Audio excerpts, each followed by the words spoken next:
Are you sitting comfortably? Then we'll begin.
'Welcome back, my friends, to the show that never ends. There's still time. The AFTN Soccer Show, broadcasting on CITR Radio 101.9 FM.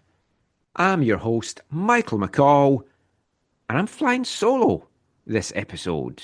Well, sort of. I am joined by two guests. We'll get into that in a second. Given Zach the weekend off, though, but this is going to be one of these weeks where we're actually doing a 2-podcast week. So we are going to have a second podcast coming out probably on Thursday, which is going to be a season preview for the 2026 Canadian Premier League season. It's the 8th season of the league, and it's a very important one in a very important year for Canadian football. So watch for that one to drop later this week. This episode, though, we've got some really good chat for you. We're going to be talking Whitecaps in the first 2 parts. Asa Rehman from Global TV and the play-by-play on the radio for the Whitecaps games on CKNW 730 is going to be joining us for the first 2 parts, just to look over the Whitecaps season so far, the highs, the lows, what the future might hold in store for the rest of this season, and a little bit more beyond, and we'll touch on some of the big talking points in Whitecaps land so far in 2026. We'll also chat with Whitecaps FC2 head coach Rich Fagan, back in the role that he held in 2017 and leading a very young WFC2 side in MLS Next Pro this year. Parts 3 and 4, we're going to be joined by Vancouver author and former footballer Murray Mollard, who's written a new book called Winning Pitch, and it's the history of the Canadian men's national team, and just looking at the highs, the lows, the in-betweens of the national team, their World Cup appearances so far, and looking forward to this year's World Cup and what it might mean in the general landscape of Canadian soccer. So we'll delve into some of the big talking points around infrastructure, finance, development of the team, youth level coaches, everything like that as well. So that's coming up in parts 3 and 4. And of course, we'll have our usual sprinkling of excellent music throughout the show as BIS wrap up their residency as Artists of the Month. And it's our final Football Violence Awareness Month song for this year. Or is it? But all of that still to come. We're also going to revisit some missed people in our Canadian soccer A to Z. So a lot for you over the next couple of hours. Strap yourself in. It should be a fun show. It's been a fun week of football, even though it's been quiet at club level. And probably good that the Whitecaps have this little bit of break, get everyone healthy, work on the things that they need to work upon, and then come back ready to go against Portland this coming weekend. Another derby. It's just never-ending derbies at this rate. But it gives us a chance to watch some international football. If you're a subscriber to the AFTN Extra podcast, you'll have heard the podcast that we brought out on Friday evening into Saturday morning, just chatting about the Canadian men's national team and what this window might mean for them. Zach and me delving into some of those topics. If you're not a subscriber yet, head over to aftn.ca, look for the article about the latest extra podcast, and it will tell you how you can be one. $3 a month, $30 a year, or you can be a silver tier member for $5 a month, or a gold tier member at $10 a month. All the details are in there. And thank you to everyone that does subscribe and supports AFTN. It's always very, very much appreciated. So we had a little bit of chat in that before Canada's game against Iceland on Saturday. And I'm going to say something I don't usually say in the podcast. I'm going to put my hand up and say I was wrong. Wrong because I said to Zach, I don't know that we'll learn too much from these matches for Canada with how many players are missing. I think we did learn quite a few things in that 2-2 draw with Iceland on Saturday. One, our depth is somewhat scarily maybe not as good as I thought it was, and many others did as well, especially on the defensive side, which I think everyone has flagged up as being a big, big worry now going into this summer's tournament. And Miaow Miller had a nightmare game, it has to be said, in the first half for Canada. And by the sounds of it, Ralph Priso looks set to get the start in the second game on Tuesday. We also found out that players just cannot control themselves, as a 5th red card for the team in recent matches. Tajon Buchanan getting sent off for a stupid elbow. The goals that were given up, they were punished by a very clinical Iceland team that didn't really threaten the defence very much, but when they did, they managed to put the ball in the back of the net. So that is going to be a concern, because the teams that Canada are going to be playing at the World Cup this summer are going to be a higher level than what we saw from this Iceland team. So a lot of food for thought for Jesse Marsch in that one. Also, for me, a lot of food for thought, I think, for Scotland as well, that there was some boos at Hampden because of how they played in that 1-0 loss to Japan. So just not a happy weekend international-wise all round, really. But when Zach's back with us, we'll delve more into the Canadian team, what we can take from these 2 games in Toronto, the last getting together for Jesse Marsch and his squad before World Cup prep really gets underway at the end of May. But let us know if that game against Iceland has got your concern levels going up a little bit more.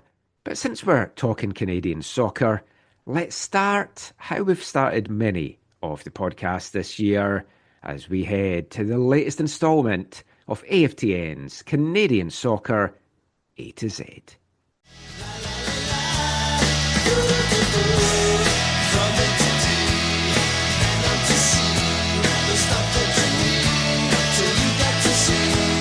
We reached the halfway point of our Canadian Soccer A to Z. In the last episode of the show, we got up to M, and I thought I would do something different for this episode, and it actually works perfectly because Zach's not back to the next episode, where we will get into the second half of the A to Z as we kick things off with N. But for this episode, I want to revisit some people that I've missed in the last couple of weeks that definitely deserve notable mentions in our A to Z.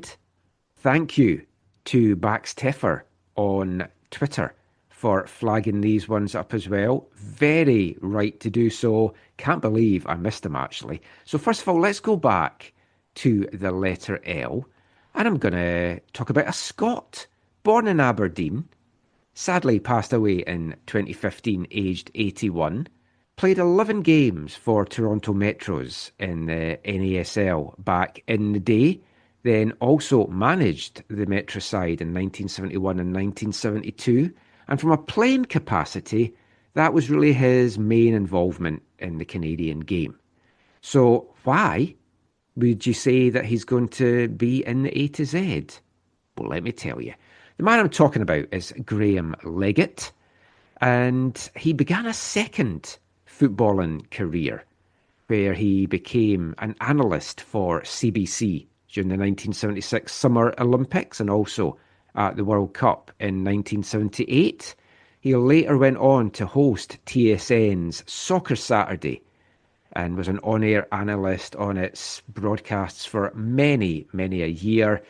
And back in the day, when there wasn't a lot of TV on TV, Graham Leggett was one of the voices of Canadian soccer back in the day. And for that very reason, he was inducted into the Canadian Soccer Hall of Fame in 2001 as a builder, and definitely deserves a mention in our A to Z.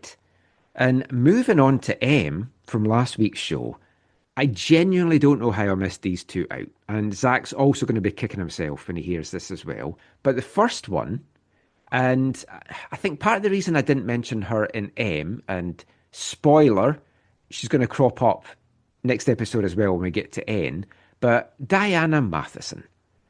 Now, Diana Matheson very much deserves her place in our Canadian soccer A to Z. The 41-year-old from Mississauga in Ontario had a great club career playing in Canada for the Ottawa Fury, making the move to Norway for Team Stroman before returning back to North America and playing in the NASL for Washington Spirit, Seattle Reign, Utah Royals and Kansas City. But it's at the international stage that I think everyone will think of Diana Matheson. Such a fantastic servant to the national team. 206 appearances, 19 goals. She's the third most capped player for the women's national team, winning 2 bronze medals at the 2012 Olympics in London and 2016 in Rio de Janeiro. She was inducted into the Canadian Soccer Hall of Fame in 2025 and, of course, along with her business partner, launched Canada's first ever professional women's soccer league, the Northern Super League. And that has just been a tremendous success on the business side, growing the game in Canada just all round, but particularly on the women's side. The championship trophy of the Northern Super League has been called the Diana B. Matheson Cup in her honour. So sorry to Diana for missing her out in her A to Z. But yes, she will be getting some mentions in the next episode under N. And the other M that we missed out, another big one, really, East Vancouver's own Victor Montagliani, the president of CONCACAF, the vice president of FIFA.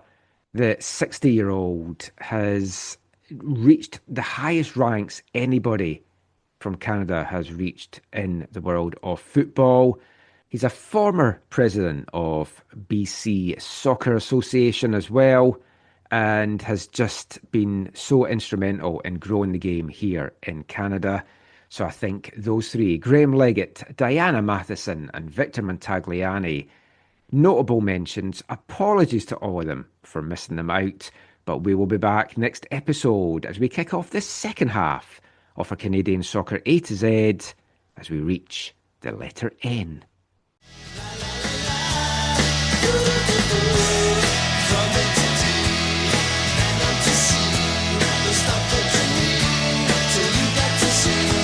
So just because it's the international break, it doesn't mean we don't have lots of Whitecap stuff to talk about, and that's exactly what we're going to be doing over the next 2 parts of this episode.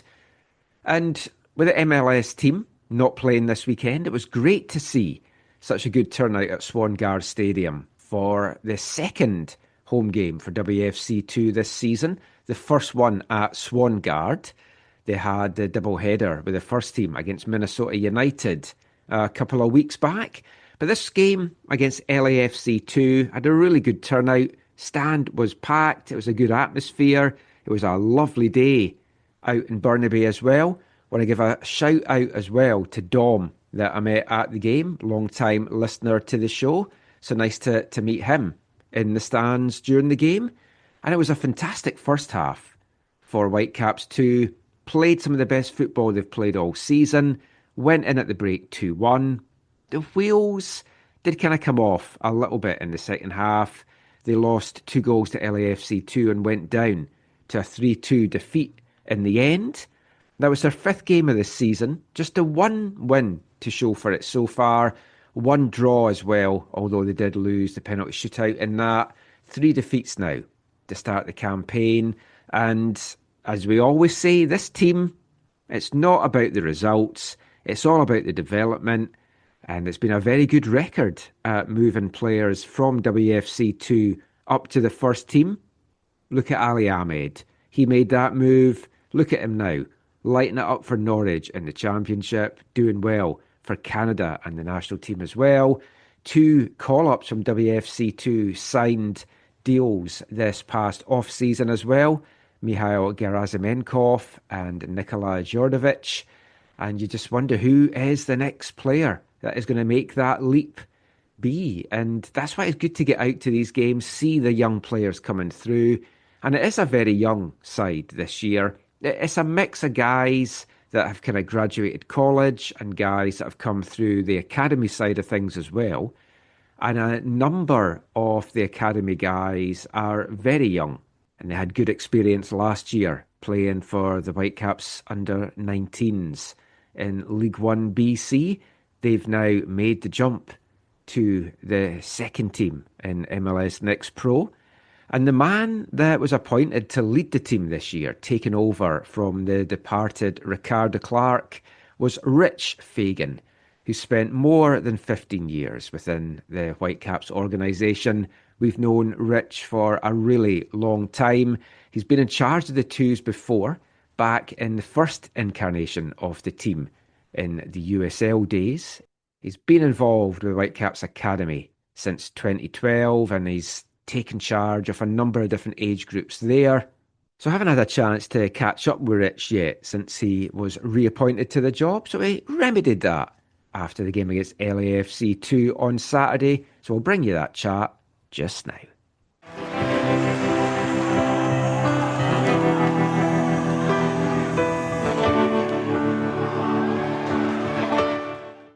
Rich, just wanted to catch up with you. We haven't had a chance to chat since you took the role back on. How are you enjoying life back with the twos? Yeah, it's been really good. Enjoying working with the players. I know a lot of the players obviously because they've come through the academy. But yeah, it's fun being back at this level, working with this type of player. I know you've enjoyed working with the young guys the last couple of years. What made you decide to come back into this role? I saw an opportunity to closer link the academy to the second team. We've obviously done a really good job over the last several years, but I just felt like I could maybe, add some of my experience in the academy and bring it to this. It's a mixed team this year. It's quite young in a lot of areas. There's a lot of guys that were with the team in League 1 last year. So they've had the experience as well of playing against older guys. How do you see this team and the League 1 team kind of working in conjunction this year? Do you see overlap, or is it going to be guys that's going to be, these are the twos, these are the League 1 guys, or BCPL? Yeah, there'll be 2 separate teams, although we'll work together and we'll share players at times, particularly in training. But the League 1 team's mostly for, our college prospects, an opportunity for them to come back and for us to have a look at them for the future. And then obviously the second team is, working with the best young academy players as well as our college draft picks. It's been a mixed start to the season as well. It's maybe going to take a few weeks for especially the younger guys to kind of get used to this level. But what have you seen from the guys so far this season? What I would say is it was a quick turnaround from when I came into the role to where we are now. So bringing the guys together is probably been the most important part. Trying to create a team, because we've got as many as, I think 3 returning players from last year. Otherwise, everybody else is brand new. So it's been important trying to getting them together and getting to know each other a little bit better. A few of the games, especially on the road, it's like you've lost the first goal. Mm-hmm. And is that something that's kind of been a focus now? We can't keep going behind like this and putting ourselves in a hole. Like last week in particular, 3 down, but then a great comeback. Yeah. It's just that the first goal seems crucial in these games. Yeah, we said to the boys today in particular that we needed to make a fast start based on the things that you've just referenced there. So, that'll be the way we go going forward. And just the last thing, I don't like to single out too many guys at this level, but Liam's had a great start to the season. He's, 4 goals now? Five goals? I think it's 4. 4. Yep. And he got a goal and an assist today as well. Yep. What have you seen from him? You've known him for a long time. Yeah. How have you seen him develop? Yeah, so I think what I'm most pleased about with Liam is because he's first team player. He comes down here and he works his socks off. He's a good role model for the younger academy kids because it wasn't too long ago that he was playing academy football. It's the GA Cup right now where the academy teams are at. Liam was playing in the GA Cup 2 seasons ago. So for him to come down and just bring some leadership and experience to the younger players, it's been really good. Great, thank you so much. Good luck for the rest of the year. Thank you.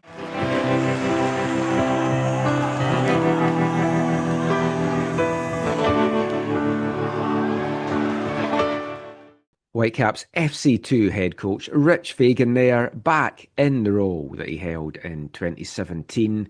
And it is going to be a tough season for the team. Lot of young players, as I mentioned, and this is going to be a good test for them. And they've seen the players that's moved on from the twos to the first team. They know that pathway is there, and they know that if they perform really well, then they've got the chance to make that move. And for the young guys dropping down, like Liam McKenzie, as we talked about there, 4 goals so far in the 5 games that they've played, and he's really been standing out. And a lot of people have said to me, as well as Jeevan Badwal has done with the Whitecaps, that Liam McKenzie could even be better once he is fully integrated into the first team, has signed that homegrown deal, was derailed a little bit with injuries. But you've got to think, the form that he's in with the twos just now is going to be sooner rather than later before we see him back on the pitch with the MLS side. WFC2 have a little bit of time off now. They're not back on the pitch until April 12th, where they are at home at Swangard against Tacoma Defiance. Get out to that one if you can. So, as we mentioned, the international break meant no MLS action for the first team this past weekend in MLS. They'll be back in action next weekend against Portland. Another derby game, this one at BC Place. But to kind of muse on the season so far, the highs, the lows, who's done well, who hasn't, welcome back to the show from Global TV and the play-by-play voice on CKNW 730. Welcome back, Asa Rehman. Hey, thanks so much, Michael. Excited to be back on the show, especially after, pretty good start for the Vancouver Whitecaps once again. Yeah, not quite the round table that I keep promising, but we'll do this just with you. It's I'm just looking forward to the round table. When it happens, we'll get everybody together. It's a mythical thing. Yeah. It's like King Arthur's round table. Is it going to really exist? I don't know. But yeah, now it's interesting you said a good start to the season for the Whitecaps, because I think it has been as well. But I think the last couple of results, bouncing out to Seattle in the Champions Cup, disappointing. Losing to San Jose at home, disappointing. Reading some of the online comments, some folk, you'd think the sky has fallen, the wheels have come off totally. I listened to like callers that you had on your post-game thing after the San Jose game, and it's like one loss. And then just this week I was thinking about it, and it's like I felt quite low after we got thrashed by San Diego last year. And then you saw how we came back after that. It's just one result, a few breaks going the other way, and it wouldn't have been a loss. But how do you look at the season so far from a Whitecaps perspective?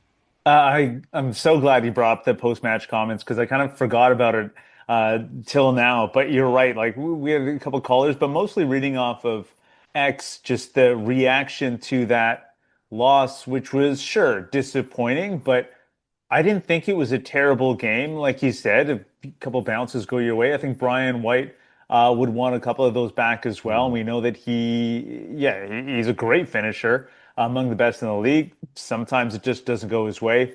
And it was nice to hear Paul Dolan join us in the post-match show, because I think as I'm reading through the reaction online, I'm looking at Colin Miller and wondering, did we watch the same game? Like, for sure disappointing, but it was like just one person was saying transfer everybody, trade, completely flip the roster. I'm thinking, what were they watching? Like, what's going on here? Because I think there have been some positives for the Caps so far this season. And yeah, you might want to, second guess the lineup selection or the roster or the starting 11 for a couple of the games recently, but you knew that there was going to be some rotation as well. And we've seen Jesper Sorensen have some success with this as well, where he does rotate, he puts people in different positions, and sometimes it works out. I also think it's important going forward. Like, we saw players develop because of it last year, where he's kind of moved people around. We saw Ralph Prisos, this amazing story. I don't think that happens now for the injuries, but also Jesper Sorensen, making that move. And then we've seen Jeevan Badwell so far this season move into this 10th position. And I think that might be his best position, or really interesting seeing his development there. He might be one of the best options at the 10 spot for the Vancouver Whitecaps, just because of the way he plays and what he brings to the table. So I don't think that you get these sorts of things without kind of moving some players around and seeing what you've got. And then at the end of the day, they're still towards the top of the table in the Western Conference. So I think there's some positives to take away from the season, despite how people reacted to the last couple of games. I meant to say to you before we started, I was going to do a thing at the intro. I was going to have a Jeevan Badwal counter for you to see how many times you mention him during this, because I know you're very high on him, as I am as well. But you're right, that number 10 position, when he first played it in one of the Champions Cup games, I was like, oh, I don't know about this. And then maybe his first appearance maybe wasn't tremendous in it, but he's grown into that position so much. Yeah, and he gives them something different. Thomas Muller is the starter, the guy in that spot. But Jeevan does a little bit differently. He's got this motor, which I think was probably, coming into this season, that's his strength. It's been sort of his defining sort of attribute, the fact that he can just keep going, keep running at such a high level, and what makes him like a great midfielder as sort of an 8, kind of a box-to-box. That's probably his most natural position. But now that he's getting more involved in the box, I think that he's also really gritty and goes in these tough areas, wins battles. Fans love it. And I think that's why I'll mention him so much, is because, he's the type of player that I think, especially here in Vancouver and being at BC Place, the home fans love, because he's one of our own. Mm-hmm. And when you see one of our own kind of doing what he does, doing the dirty work, not, boasting, bragging after it either, just like going to work, it makes you smile. You can't help but root for the kid. And I think that's why we love him so much. And I'm really excited for his future as well, because we're just seeing him develop so much at such a quick pace here. The league this year has been really interesting, because it certainly does feel like there's a youth movement. And you look at Red Bulls, yes. You look at RSL, who have just been a joy to watch with all their young kids. And it makes that win in the first game of the season actually more impressive now when you see how they've played since. But yeah, Gozal's been one of my favorite players since seeing him. We saw him against the Whitecaps last year, I think. And he jumps off the page. Like, this kid's good. And those players sprinkled throughout the league. It seems like every week they're like, oh, this 18-year-old, this 19-year-old scoring a banger. And it's great because they are these types of players. Like, we're just talking about Jeevan Badwal, and it is that local homegrown kid that bleeds for the crest, which I think is important as well. So it's great to see these players sprinkled throughout the league. And the league's it's had this reputation of a retirement league. Signings like Orlando signing Griezmann doesn't help with that reputation for fans over in Europe, but it's far from it, because you've got the under-22 guys, you've got these homegrowns that's coming through. The Whitecaps roster is still so young. Ralph Priso's still just 23, which I still struggle to get my head around that he's only 23. Yes, and I think that that's the biggest difference to what we're seeing now from what we saw maybe 10 or 15 years ago with your Lampards and others, because they were relied upon to provide something, to do something. Right now, they're fighting for minutes. Like, James Rodriguez has been there for about a month, and he can't get in. He can't crack it really and dominate the way people maybe would have expected early on, because these positions are being held by players that have earned these minutes and are probably the best options. We're kind of seeing it a little bit with Thomas Muller here as well. Yeah. I mean, Thomas Muller's been excellent. He means so much to the team. All the great work he does off the pitch. There are people, and I'm seeing these debates, these conversations happening online. Is he the best option in this moment to start this game? Maybe he's better off the bench, which I think says so much about the development of the team, the league, the players that continue to be churned out throughout this Whitecaps academy system. But yeah, absolutely everywhere in MLS. That's an important point, though, because a year ago, if you'd said we had Thomas Mueller here, that would have been crazy. But now, with how well this team has done, we're actually having the debate, should we be starting Thomas Mueller? Right. And it's not like a bad thing either. I think it's a great thing. Yeah. The fact that, like, yeah, is this the best situation for him? Could he give us more in 30 minutes off the bench because of so many other players that are producing at a high rate? I think that's a great thing. And then he has a lot to do with it as well. I think we've seen so many players develop and have accelerated development because of him. I think we saw it even last year with Ali Ahmed, who only had a couple months with him, but all of a sudden I feel like Ali picked up on some of these things, the movement, the understanding of space, finding these areas to do some damage. So it's been great for all of these young players with the Vancouver Whitecaps to have a player like that. I was just flicking through. We had a debate on Twitter actually this week about Thomas Mueller. So Uli Becker, who's German, that lives down in the US and has become a fan of the Whitecaps since Mueller signed, she said, as much as I hate that Mueller is not at his super best yet, it's important to be fair and impartial and not be afraid to basically criticise him, because it is seen. Like, you can't criticise, like, Messi, or you can't criticise Son without the fans just jumping on you, because it's like, how dare you criticise them? But it does feel that he is a little bit off, and it is worth having the conversation. But I mentioned it on a previous show, he's played so much football. I'd rather we used him sparingly just now, get him to get up to his levels, and then in the second half of the season, that's the most important, especially now that the Champions Cup run is over, you've got a fully functioning and fully fit, ready to go Thomas Mueller. Yeah, it's a really interesting discussion, because at the same time, Michael, how do you have that conversation with the greatest player to ever play here? And he still has a lot in the tank. You can see that he wants to play the full 90.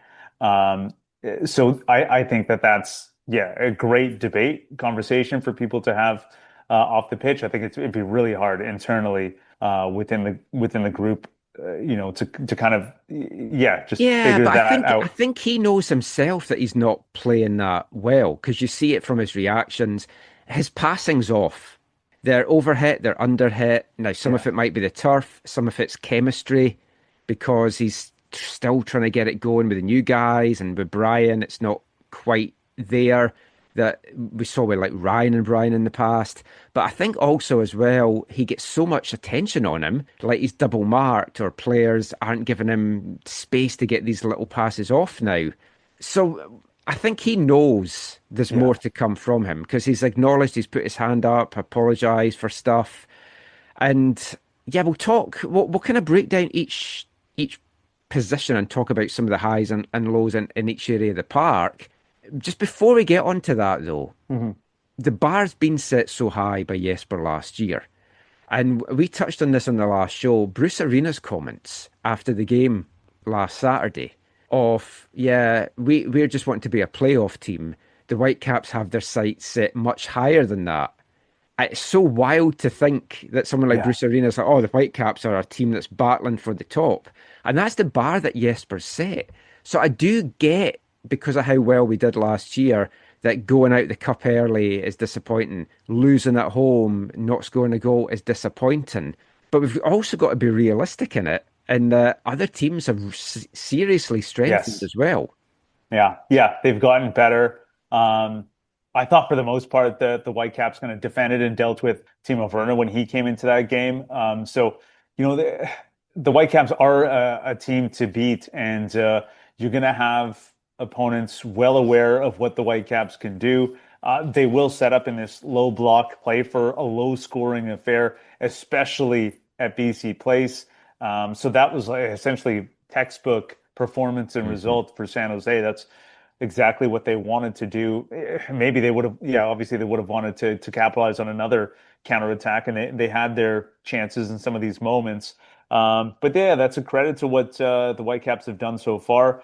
I, there's a lot of talk after that match as well that the Whitecaps have to do better, figure out a way to beat the low block. And yes, but also I think there are other ways to go about it. I think that you score one of those chances. They did create a few chances early. It's not when that they're not 0-0. creating. Yeah, exactly. At 0-0, I think, is when you really have to kind of capitalize in the early going, have that goal, and then you get rid of that low block for the most part, right? You can only stack the box and park the bus for as long, for so long. The Whitecaps have to capitalize early on. That gets rid of it. And then they got to finish on set pieces as well. I think that, a low block is hard to break down, and that's globally. Like, that's why teams do it. It is really difficult to beat that sort of setup. And they don't have Ali Ahmed. Hope to get Ryan Gauld back soon. That'll help you a little bit. And then the other thing is not having Kubas right now is huge, because it's not necessarily beating a team in a low block, but you create more sort of quick transition moments, the repress, as they'll call it. So he creates these opportunities where someone's trying to break out. He wins it so quickly. It's on to Berhalter. It's on to Emmanuel Sabi, and it's into the back of the net. So I think that that's something that they miss when it comes to creating chances, but it's not necessarily in that sort of attacking a low block situation, which, as I said, it's hard for everyone. You got 9 bodies inside the 18. I mean, the best way is to try and use the wings and have it up in the air, because we're so good in the air. But then we saw a bit of that where they're just heading it out too. They've got 3 or 4 guys that are just waiting for that service, which is why those transition moments, that repress is so much better, right? Now you have the defenders actually having to chase a little bit as opposed to sitting, setting up, and just heading the ball away. I would have liked us to maybe added another piece in this window. So before we recorded, I was like, oh, when's the summer transfer window, or when's the winter transfer window close? And it's closed. It closed on March 26th. I didn't know that. I'm so used to it being April, and I was like, oh, so there's no more additions coming. What we've got is what we've got. Which I understand as well, Michael, because we have to see Bruno Caicedo still. Yes. Savali's there. I think Kenji Cabrera obviously would want more minutes as well. So there are these attacking players that would want to fight for these minutes and earn it. And, you're still hopeful that I think Kenji Cabrera is kind of the one where we've seen the ability on the ball. He's pretty dynamic and tricky. I think he's got a good finish in him as well. I've seen him score a few goals. He was close to curling that one in late against San Jose as well. I feel like there's something there, and maybe Kenji's the one. We just haven't seen sort of consistent minutes, and maybe that's the player that they're looking for. AZ's been great as well, so it's hard to bring in another one that would be fighting for those minutes. True. And if we look at some of these positions now, defensively, if we start there, we've had this discussion when we've just been chatting amongst ourselves, so it's good to have it on the air. And we'll probably just say the same things that we said to each other when we were chatting. But if we'll forget the best stuff. That's how it works. Oh, I know. We should have recorded all the stuff we were chatting about. Right. But if we start defensively, and this is going to be true throughout the whole team, but it's the battle for places is huge. And as much as I feel Jesper maybe got some of the lineup decisions wrong in the first game against Seattle and then the game against San Jose, you have to rotate players, and that led to our success last year. But once everyone is back healthy, there's certain positions on the pitch that are going to be an absolute nightmare for him to keep everyone happy, to make sure you've got the best team out there, and who you rotate in, when, who gets minutes when, against who's going to be best for that. And I'm glad it's him that's got that decision to make, because we don't. Now, right back, it's pretty much Eddie Aracampo, or you can maybe put Matty Laborda in there for the odd game. So that's not an issue at all. For the card accumulation game. Oh, yes. Yeah, because that is going to come into it. The other wing back or full back position at left back, it's an absolute nightmare to look at because Tate Johnson started the season so well. We've had Mihail Gerasimenkov come in and look really good in 2 starts that Yeah, he's I agree. had. Sam Arakugbe is not back full training, but should be back maybe May and pushing for minutes there. So you've got him, and you've got Matty Laborda, who was excellent at left back last year. So I mean, how do you approach left back going forward now? It's a really tough one. I mean, I guess the fortunate thing with Mihail and Tate is that they're young enough, and you can allow them to kind of battle for those minutes and rotate, and they would understand their stage of development. Um, when Sam's healthy and fit, that's going to be, yeah, really tricky, like you said. Because I think, yeah, we all want Sam to succeed and can't wait to see him back on the pitch and playing at the level that we've seen him play in the past.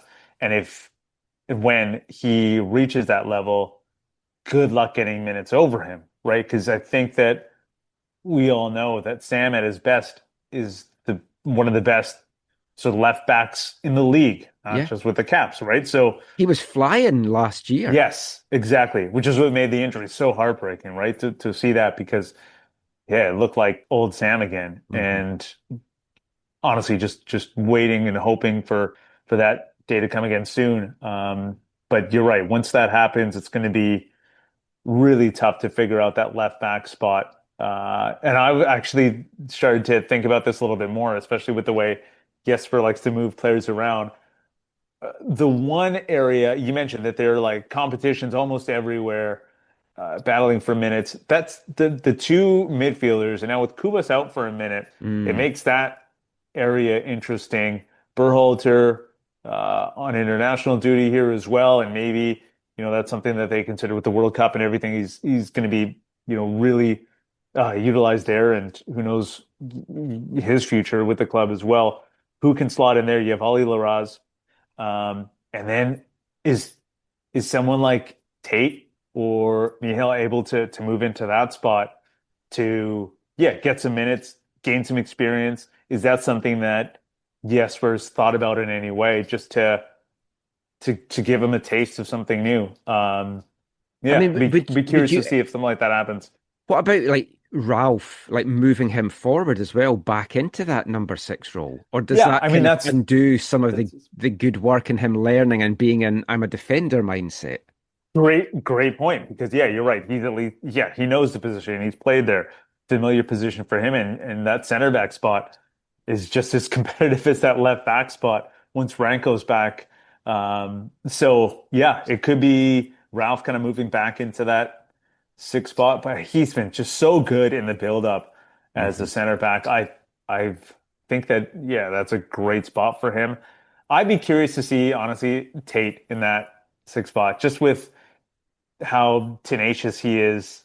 Um, I wonder if he could do it. Like we saw him do a great job against Messi in the past, where Hmm. he can he can run with players. He's quick, he's agile. I'd be curious to see Tate in a position like that. But yeah, it's interesting.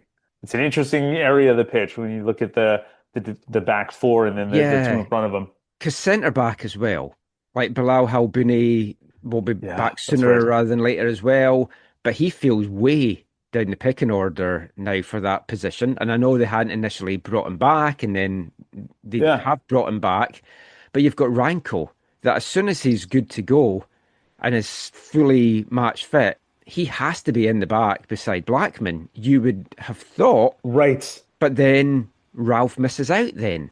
Or do you have the three of them just constantly Rotating rotating? through. Yeah. But what does that then mean for Matty Laborda and Sebastian Schonlau? You're right. Yeah, good question. Next question. No, uh, it's a yeah, it's a great point. Bilal Halbouni I thought was so impressive last year as well when they were dealing with various injuries and stuff, and he was picking up minutes down the stretch, meaningful, important minutes, big games, and Halbouni was so strong. Yeah, I was curious to see where he would end up when he wasn't, with the Whitecaps through the offseason. Great to see him back with the Caps, but now fighting for those minutes along with Shunlao as well. And Halbuni's the one where I've seen enough of him. Sebastian Shunlao has just been, a little snippet, a few minutes, but Halbuni, from what we saw last year, has earned the right to get starting minutes as well, because he looked very good in limited action last year. Because that's the thing, though, if these guys aren't playing, their levels are gonna dip. And a player like Matty Laborda, who I love, when he's not on the pitch, we miss him at set pieces. I think he's better than Blackman and getting on the end of Berhalter's crosses. But then, I completely agree. Where do you put him? Maybe he will be moved back to right back, and it'll be him and Eddie Eyre that will be going back and forward for minutes there. Yeah, that could be it. That's probably his best spot. And you're right, he's one of the best in the air on the team. So he's so valuable on those set pieces. You love to see him just get on the pitch for those moments. And maybe that's where, he's utilized as well. Understanding that situation could be more of a specialty player to bring into games because of that aerial ability and the ability to get on the other crosses. Because going back to the earlier point about having trouble kind of breaking down the low block, I think one of the other ways around is converting set pieces, because no one really talks about Arsenal's inability to break a low block, even though I'm sure our opponents are setting up that low block because they're converting all of their set pieces, right? So I think that's probably one of the best ways to deal with it, and Laborda is a big part of that. We're joined by Asa Rehman from Global TV and CKNW 730. We've got a lot more to chat about with Asa, and we'll be back doing just that after the first song this episode from our Artist of the Month. Hi, I'm Jeevan Barwa, and you're listening to the AFTN Soccer Show.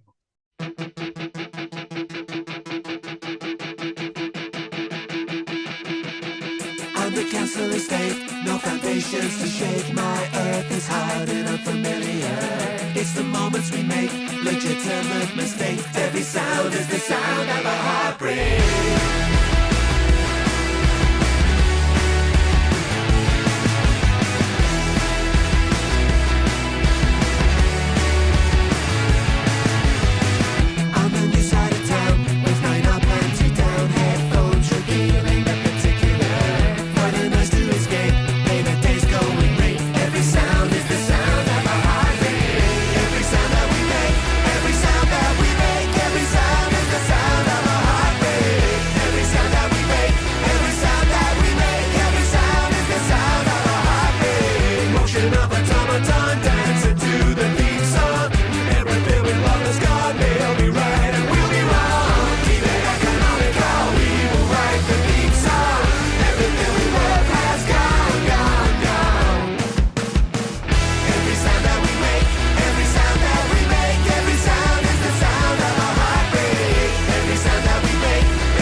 Fresh local produce. Local produce. Fresh local produce. That's fresh local produce. Local. Welcome back to the AFTN Soccer Show on CITR Radio 101.9 FM. And kicking off this part, it's the penultimate song from our Artist of the Month for March here at AFTN.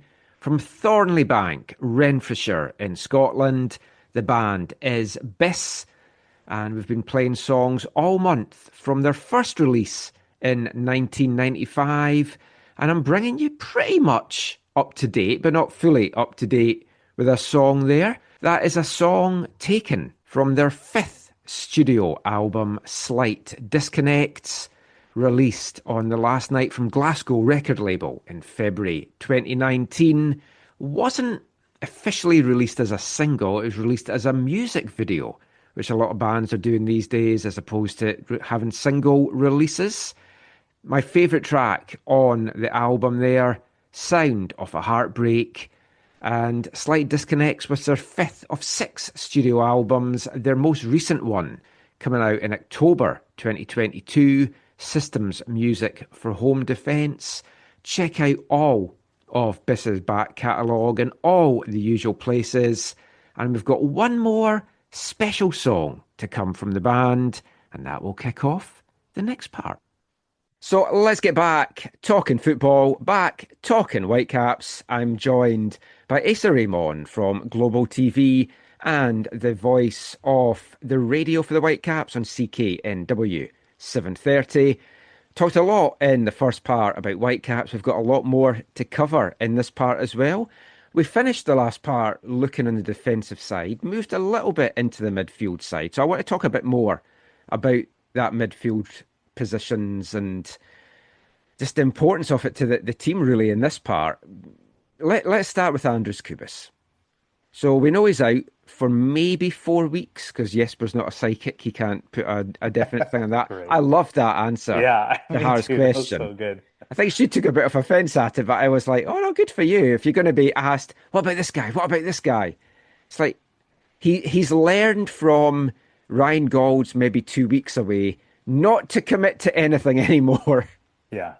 But obviously making light of the situation, but it's a tough one. And I think it's shown already this year. Kubis missed the first leg against Seattle. Huge weakness for the Whitecaps with not having him there. Comes back for the second leg. They're doing great. Goes off injured. It kind of falls apart a little bit. Minnesota game, as soon as he was back, everything was good. Missing for San Jose. Just didn't quite feel there. I mean, it's easy to say, what if? Oh, he could have done this. If Kubis is on the pitch, does Bolaroo get that space to fire that shot off for the goal for San Jose? Yeah. It's all those kind of things. But we've got to be realistic. Andris Kubis is so vital to this team. But he has had some injuries in the last couple of years and away on international duty. He'll be away at the World Cup as well. The Whitecaps have to find a way to play without him. And is it when he's not there, do they maybe want to move away from the double pivot and just have one guy as a number 6 and have a 4-man midfield, which could then allow, say, the full-backs to become wing-backs, right, and you go 3 in the back, and you're 3 in the back when attacking, almost 5 at the back when defending. Maybe with Ralph being that number 6 guy. Whatever, they have to find a way to play without Kubis. Yeah, I find that really interesting that, maybe there's a way to change the formation a little bit to help the team out, because no one does what Kubis does in the league. No one does it the way that he does. Integral to the way the Whitecaps defend. They don't give up as many chances. They don't give many sort of counter chances either, because he's so good just breaking things up in the middle of the park before they get started. But he's also so important to the attack. Eventually, he kind of wins the ball high up the park as the other team's trying to break out, and all of a sudden, it's a great opportunity for Sabi or Brian White, because a couple passes later, it's a shot on goal. So he's so valuable to the team. It'd be interesting to see how Jesper handles this, because he's had a bit of time now. He'll have the opportunity to kind of plan ahead, to knowing that, Andris Kubis is going to be away for about a month. Will they change things a little bit? I thought that, Holly Laraz did a good job in the middle of the park. I think that it was JC Ngannou as well with him, which I thought JC and Ali actually did a decent job. They do it differently, but for the most part, they held their own and they were able to add something different going forward. So you had two kind of players that like to create chances in the middle of the park. So I'd be curious to see how Jesper kind of deploys a midfield going forward, because he's got some options. Everyone has a different skill set as well. It's cool to see JC get in the mix there because, the attacking sort of 3-4 spots, it's tough. It's already really competitive in those wing areas. If JC can be utilized in the middle there, and more of like an 8, a box to box, that could be a good spot for him because he's really tricky, really good on the ball, like deceptively strong on the ball as well. So they have players that can do a job in there, just no one the way that Kubas does it. And then obviously Berhalter is the main guy. Yeah, I when mean, he's there, different so level. it's going to be Berhalter. But yeah, His deliveries are so important. But Berhalter as well is a player that when Kubas is on the pitch, we see the best Berhalter. And I think it's because Kubas he allows knows, Berhalter. You're right. like, oh, Kubas is behind me, I can go and do my thing. And that's why we then need a guy that you've got that faith in. Now, Ollie Larraz, I've liked him the more that I get to see him. I know the Colorado fans were gutted to lose him, and he was a young guy that's come through Colorado, a homegrown. He knows the league, and I'm really liking him. It was good to see JC get minutes because I thought he'd been forgotten about. Yeah. He played as a 6 and an 8 with Vegas when he was on loan. And then last year, we saw him all over the pitch. We even saw him as a 10. We saw him as a left winger at times. Having that versatility is going to be good, and it's going to get him minutes. But you feel that Ollie Larraz has been the guy that's been brought in, that if Berhalter's missing or Kubas is missing, it is going to be him. Yeah, no, I agree. Like he looks like you're right, the backfill for that spot.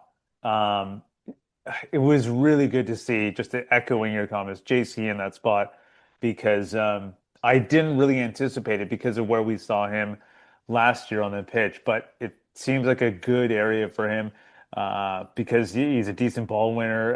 I think I clipped some highlights after the last game as well. He did a job in there, and I think that they did a little bit better than people might have expected going into it. Ollie Larraz is, I think he's growing on me as well as far as like what he brings to the table. And I only saw him, briefly sort of last year in other games. And it was, you're right, they're homegrown, a guy that they liked in the middle of the park. But honestly, in the games that I've seen him on the other side of the pitch against the Caps, well aware that he was there on the other team, didn't stand out to me. Yeah. So, to see him and kind of key in on him and see him a little bit more here, he likes to get on the ball. I think that he likes to join in on the attack as well.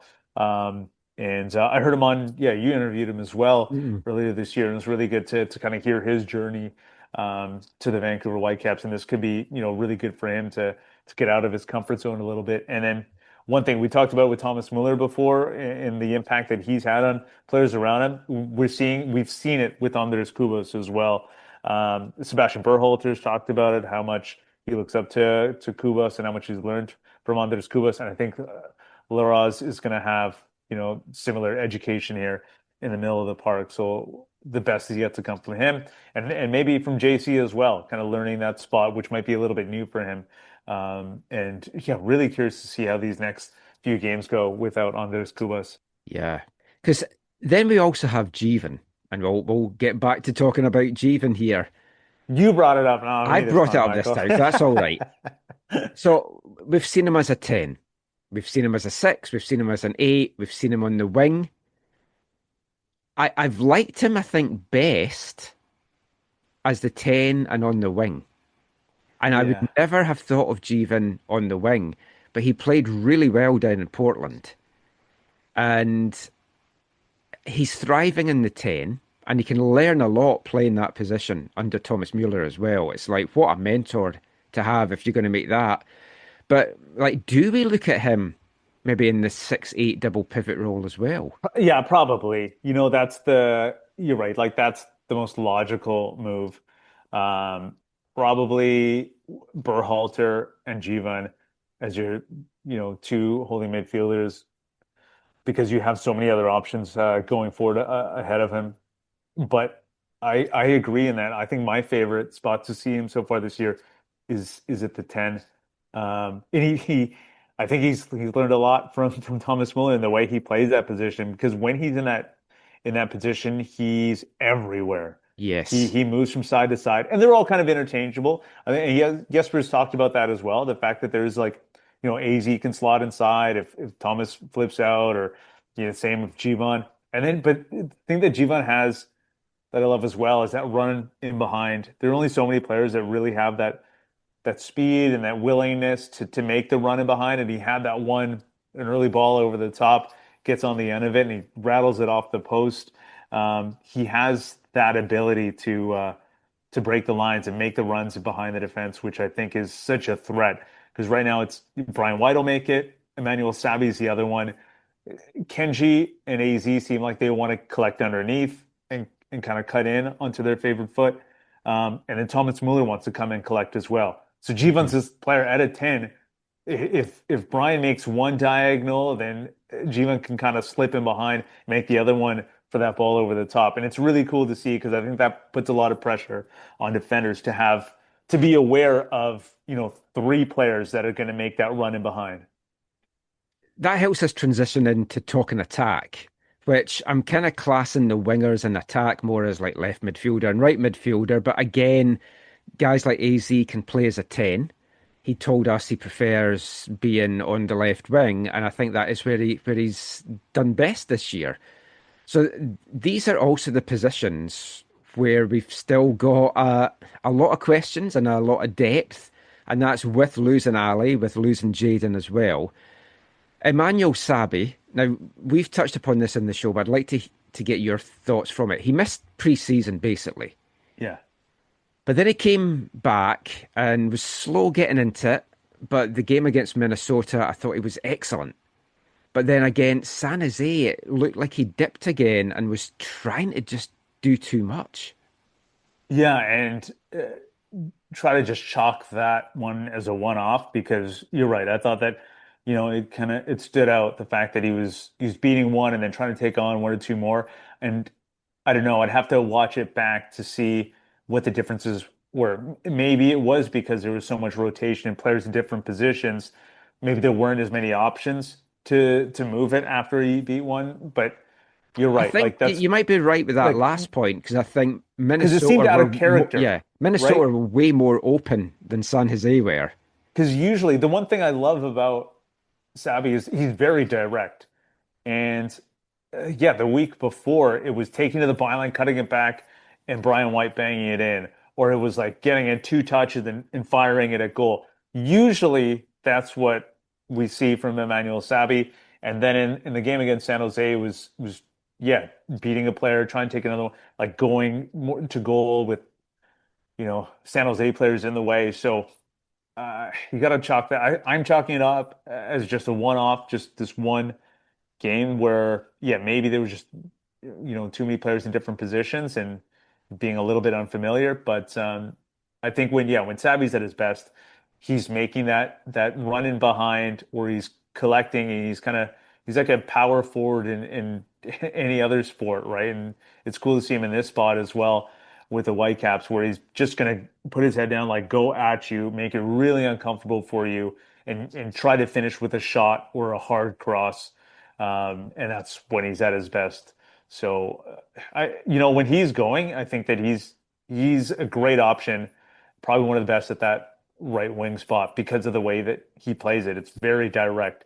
And then you have players on the other side, even when Ali was there, where it's delayed a little bit, it's drawing attention, and then it's using that trickiness to get around a player, create something. Whereas on Sabi's side, he's very direct, and I think it's good to have that balance on the team.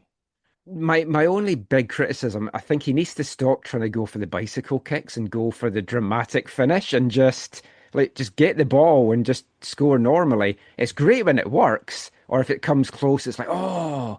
But there was a couple of times in recent games, I'm like, you didn't need to go for the bike there and just try and get onto the ball. But you feel when he's at his levels, the right wing spot is his. I am curious if or when or how many times we might see a little different, like maybe Ocampo on the right wing with Laborda behind him. Ooh, that's interesting too. Yeah. I also think that Sabi's at his best when when Ocampo's able to join in the attack as well. Like Yes. their partnership's really good. Yeah.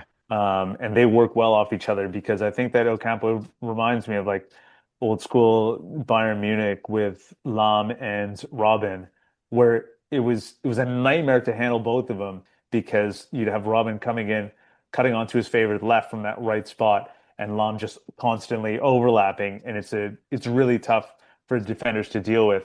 I think that they have that similar sort of setup when they're both on that right wing area. It's really hard to deal with because you'd have Sabi trying to cut in and drive to the net and Ocampo on the overlap. But yeah, that would be interesting if you have Ocampo further up the park because he can play there as well. And then when we first saw him join the Caps, he was in a more advanced position, so he can definitely do that job as well.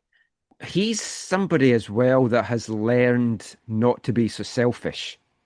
At first, when he came here, he held onto the ball too much, tried to do too much, but you're not seeing it now. You're seeing him make the passes, and whoever's there, he's overlapping well. He gets back well, which is good. So I just love his personality. Yeah, me too. But if you watched any videos that they put out, completely. You just smile the whole time watching it. Doesn't matter what he's doing. I'm smiling watching it. Just thinking about that a little bit more with that. Ocampo on the right wing spot, and then Laborda. That's cool for Laborda too because when he wants to join in the attack, it's a little bit unconventional. He doesn't necessarily overlap as much. He kind of underlaps. He wants to go. He's in the center of the box at times, and you're like, how the hell's he got there? You're completely right. Like he joins, and Cucurella does this with Chelsea as well. When he joins the attack, it's not always on the overlap. It's kind of underlapping, and it's going to the goal, and it's again tricky for defenders to deal with as well because you'd have this fullback that's coming into the 18 directly. And then the obviously the winger occupying the wide area. So that would be an interesting partnership as well. You have Laborda kind of cutting inside of Ocampo from a right wing spot. That's cool. I'd like to get your thoughts on AZ because I kind of know what they are from us chatting, and some things that we've already discussed. Someone called in to one of your post-game shows. I don't know if it was the last one or before, and they were like criticizing. Thanks for listening to all the post-game shows, by the way, Michael. This is great. I like to hear what folk are saying. Yeah, me too. It was the first call you took after a particular game, and he was like, "Oh, I'm not happy with AZ."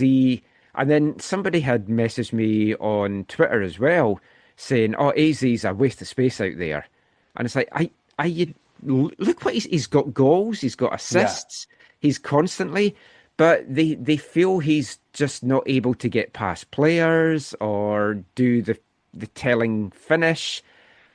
I don't know if I'm just not seeing it or if they're seeing something that I'm not seeing as well, or what. I mean, what you know what it made is, I think? The comparison to Jayden Nelson and Ali Ahmed, who occupied that spot last year. And he is so different from those two players. Ali Ahmed is very tricky with his feet. He's a great dribbler. He wants to lure the defender in and then get around him. Jayden Nelson wants to beat you with speed. That's apparent. Like those two players, it's very clear how they want to get around the opposition. I don't think that AZ is that type of player at all. I think he's maybe more cerebral with his approach to how he wants to get in the box and get on the end of things. I think there's a highlight, the Sebastian Berhalter goal that he sets up is probably the highlight where he does enough. Like it looks like it's a weird ricochet to keep possession, but it's really deft touch to kind of cut inside, then patient, then serving it on a platter for Berhalter to finish. And it's those sorts of moments where the knock on Jayden Nelson and Ali Ahmed probably at times last year was the final touch, the last bit, whether it's finishing or setting a player up. I think AZ has that. Mm-hmm. We saw him score the first goal of the season for the Vancouver Whitecaps. It was off a weird ricochet and just kind of like side volleys into the far corner. Really tidy finish. And it comes up quickly, and it's an important goal. It ends up being the game winner. 1-0 result to kick off the season. And then it's the same with the assists that he has. So these goal contributions that he gets, I think he's very good in that final third. And he's winning Providing free that final kicks, touch. and he's winning penalties. Yeah, exactly. That's right. I think that he does a lot to actually, if you're counting those as sort of goal contributions as well, like he's got a lot to his name in a short amount of time. And I think it's because of the final product, whether it's a shot, pass, or drawing a foul in a free kick or penalty. Well, because you mentioned cerebral there, and without saying who I was speaking to, I was speaking to somebody within the Whitecaps, and they were saying it's not quite night and day, but there's a big difference in the football IQ between AZ and Jayden. As to, like, Jayden relies on his speed to just get by them, whereas AZ's constantly thinking, oh, I need to do this or I need to do that. And I think you are seeing that on the pitch. And just because their hair's the same, I think everyone thought they're going to be the same player. Yeah. And like Jayden's got a speed that so few players are going to have. Yeah, exactly. But you need more than that. And we've seen it in the past when Kakuta Mane was here. Brilliant speed. But then if you managed to stick your foot out and knock the ball away, he couldn't do anything. And even Jayden last year said to us, I need to find a different way to play so that if they knock the ball away, that I've got something else to do. So he knew that himself. Yeah. And he hasn't quite hit the heights down in Austin yet either, which I think that will come. There's a good attack there. Now, the attack here, Brian White, we don't need to speak too much about. We know he'll get goals. We know he'll miss chances. That's Brian White. And that's a lot of strikers, by the way. Yeah. That's why he's also in MLS. Then there's that. Yeah. So 15, 16 league goals a year, you take that every single season. For sure. And he'll hit those and exceed those numbers again, right? Like, could easily get to over 20 the way that he's been going. But he needs some help. And I don't know that the help is quite there yet. The game against San Jose, there was a couple of times he's dropped back to get the ball and there's no one to lay it off to. And he's got 2 or 3 defenders around him, so there's nothing he can do. But even then, when it's not working for him, we've got Ryan Illumi that hasn't necessarily pushed on just yet, but of course he's young. And it's like he made a breakthrough earlier than I think anyone was expecting last year. And now he missed chances last year he should have buried. Oh, like I said, overlooked a little bit. It's so interesting because you have this, and it comes up constantly. And I always wonder, these fans, viewers, not like watching the game before or realizing what they're saying, because you're right. It would have come up when Ryan Illumi misses. It would have come up when Daniel Rios misses, and then it comes up when Brian White misses. And at some point, and then you're watching the opposition as well. If you watch enough of this sport, strikers miss. Like, that's kind of how it works. And then they score in bunches as well. Mm-hmm. If they're really good, they scored a pretty good rate. But they go in and miss. I do think I'm glad you brought this position up because this is probably one of the thinnest positions on the roster right now. Yeah. And I never really sort of thought about it or realized it till recently. And that, Brian White's going to need to rotate as they're starting to rotate through the season, rotate the lineup throughout the season. Ryan Illumi, you want to see him get minutes. I love the kid. I think he's a great player, has a bright future. But it's also nice to have, it's nice to have Rios last year. Yeah. A versatile striker that can play in a few spots and got some goals as well. And it takes a bit of the pressure off of a kid like Ryan Illumi, who I think, I think the world of. I think he's a really good player. So curious to see how they handle this going forward. You've also got to remember Brian had all those hamstring issues last year. Yeah, that's right. Injuries are inevitable, right? Because right now, if he goes out, doesn't happen. It's like, do you put Sabi through the middle? There's obviously Sabali as well, and it's a very short sample size. 1 week I'm like, I don't know that he's MLS quality. Another week I'm like, maybe. But nothing yet that makes me think, he's going to be fantastic. But I mean, there's generally like an acclimation period as well for all these players that come in. It takes a little bit. It takes a few months. And I'm yeah, still hopeful that the best is yet to come from Czekszabali because the goal that he scored, those were his best moments in that game when he came on, stayed in the wide area. It was the tidy finish, ended up getting a bit of help, I think, but it was a nice move initially to set himself up. And that's, I think, yeah, the positive for him going forward. And maybe you're right. Maybe he can play as a lone striker, but that one I think would kind of change the setup and the way that they play as well. But they have so many options, and I really want to see more of Ryan Alumi. I just wonder where and what moments because he's another one where I think once the goals go in, he'll score in bunches as well. And I think he'll feel some pressure now as well until he gets off the score sheet this year. Yeah. I mean, right now, as long as Brian's good to go for the rest of this homestand that's coming up in April, you don't drop him, and you maybe start Ryan in one of these away games that's coming up in May, and then see how it goes from there. I know Vanny in the past was very conscious of starting young players away from home. I haven't really talked to Jesper about this yet, but I think you have like Pedro Vite, I think was probably the one that comes to mind with this sort of situation when Vite was just coming through. He was conscious of whether or not it was a home game or away game to start him as a young player because you obviously wanted to set him up for success. And I think that he would, start him more at home than away. And this was when Vite was much younger and just starting out. Interesting. So we know this is the squad that's going to take us through to the World Cup break. The transfer window opens on July 13th. Who knows what post-World Cup is going to bring to the Whitecaps, to MLS in general.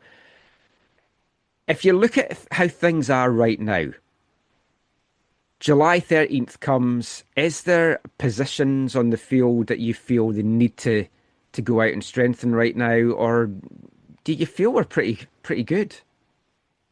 I think fully healthy, it's a strong group. I think you'd want to see more from the wingers, and we've kind of talked about it, and maybe some of the reasons why they are where they are. So that would be the areas, I guess, where we want to see, what they're performing like at that stage. And then, the back is so solid at the back. Yeah. Love Yohei. We didn't talk about him. Don't need to. We know how you, big fan of Yohei. Because I've had folks saying, when's Isaac Boehmer going to get a game? It's like, why would you be dropping Yohei right now? Yeah, he should have probably caught that ball against San Jose, but Ralph just nicked it away. I thought that was a weird play too. I think it was more communication. Yeah, it was. Yeah, and honestly, there haven't been many mistakes for. Well, he's been beaten twice in MLS, and they're both long range bangers that no one's going to stop. So it's hard to pull him out. Isaac should get more minutes than we saw last year, though. I think that he'll agree get with Can-Champ. I'd want to see more from Isaac. I also think, actually, that's an interesting point. And again, bringing it back to Vanny, he had mentioned that, and Yusuf Daha had mentioned this as well. It's not so much the physical toll that is, you want to rest the goalkeeper because of the physical toll of all these games. It's the mental load of playing all these games.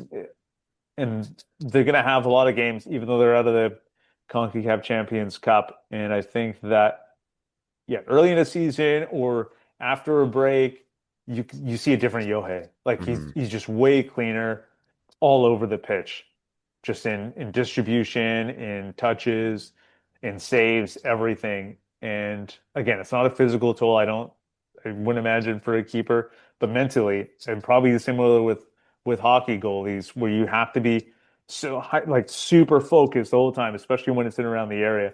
I think that can probably be taxing on a keeper, and when you're dealing with like a lot of games in quick succession, that probably starts to weigh on a player. So that'd be something I think you'd like to see Isaac take a few of those minutes from Yohei to give him a rest at points in the season, so it doesn't get to a point where Yohei's in a situation where he's pulling the ball out of his net 4 or 5 times in a game, right? You don't want that sort of situation where, yeah, it turns ugly. So getting keeper rest at some point, I think, would be important. Going out of the Champions Cup as well.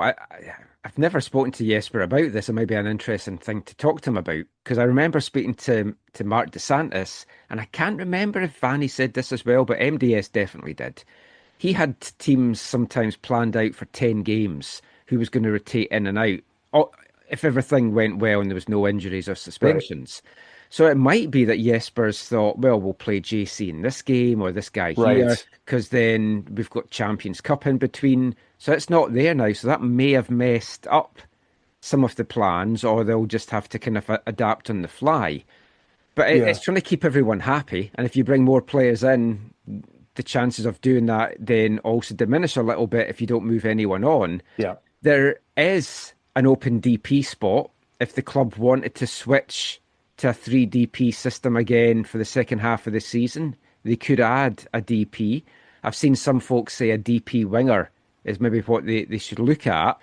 Would you feel the need to add that DP, or if we depends on the player, right? I think that's do you want to bring another big name guy in, another kind of Thomas Mueller after the World Cup, maybe someone that was at the World Cup, or do you even say, Sebastian, we want to keep you here, we'll make you a DP?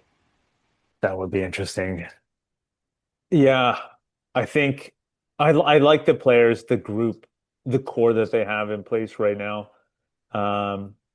I believe in sort of moving players on for their development and then bringing other players in.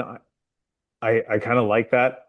And because I think you also have to create opportunities for guys like Jivan to earn these spots in these minutes and continue to develop. So, and I'm just using Jivan as an example because of what he's done so far this season, but you would imagine that there are other players as well in the pipeline that want to. Well, there's like Miaow. Yeah, that's right. But then so he's the other if one. You don't do that, you've got to keep doing that. Yeah, you've got guys in the twos just now, the academy, that would be like, well, what's the point? That's right. I can't move up for another 3 years or something. Yeah, that's right. So I do believe in kind of like moving players on. And then as far as like that DP spot and bringing in a name, I think it always depends on the name. Like no one saw Thomas Mueller coming, and then that happens, and yes, please. But it hasn't really worked out for all of the big names who've come over. So the Whitecaps have done a pretty good job for the most part as far as scouting and recruitment. And when it hasn't been a good fit, I think they've done the right thing and moved on as well. And I think that's just kind of how you have to deal with it. You're not going to hit on all of them. But for the most I part, could see some guys moving on in the summer. Like if Sean Lowe's not getting minutes, he's going to go back to Germany. Yeah. And we're seeing how good it is for Ali Ahmed as well. Oh, like I think everyone loves it. It'd be great to have him here, but at the same time, watching him, do what he's done for Norwich and now bringing that to Canada, I think you love to see it. You want to see it. So. Yeah, and although like we only used the Ali audio, I should put the video out. I should put more videos out, I know. But he looked so happy. Yeah. Like when I was chatting to him, and he's really happy there. And I've read some stuff that he's done this week that he said he feels like he's been at Norwich for 6 years already, but how many games he's played. Yeah. And then he's coming back from the international break. He's got a big derby game coming up with Ipswich. So it's great for, I know we're going to talk about, Whitecaps a little bit as a whole, but it's great for like raising brand awareness as well. Like he's been so good for the Caps in his move to Norwich. We had Rob Butler of Canary Call joining on our pregame show ahead of one of these games, just talking about Ali Ahmed, the impact that he's had and everything, and the reaction, just getting his take on the reaction from the fans. They absolutely love him. They're following Whitecaps from afar as well. It's really cool. And they hate Toronto because of how the George Sargent thing played out. Yeah, that's right. We touched on that as well. But that's, I think, a big part of it. And it's really good.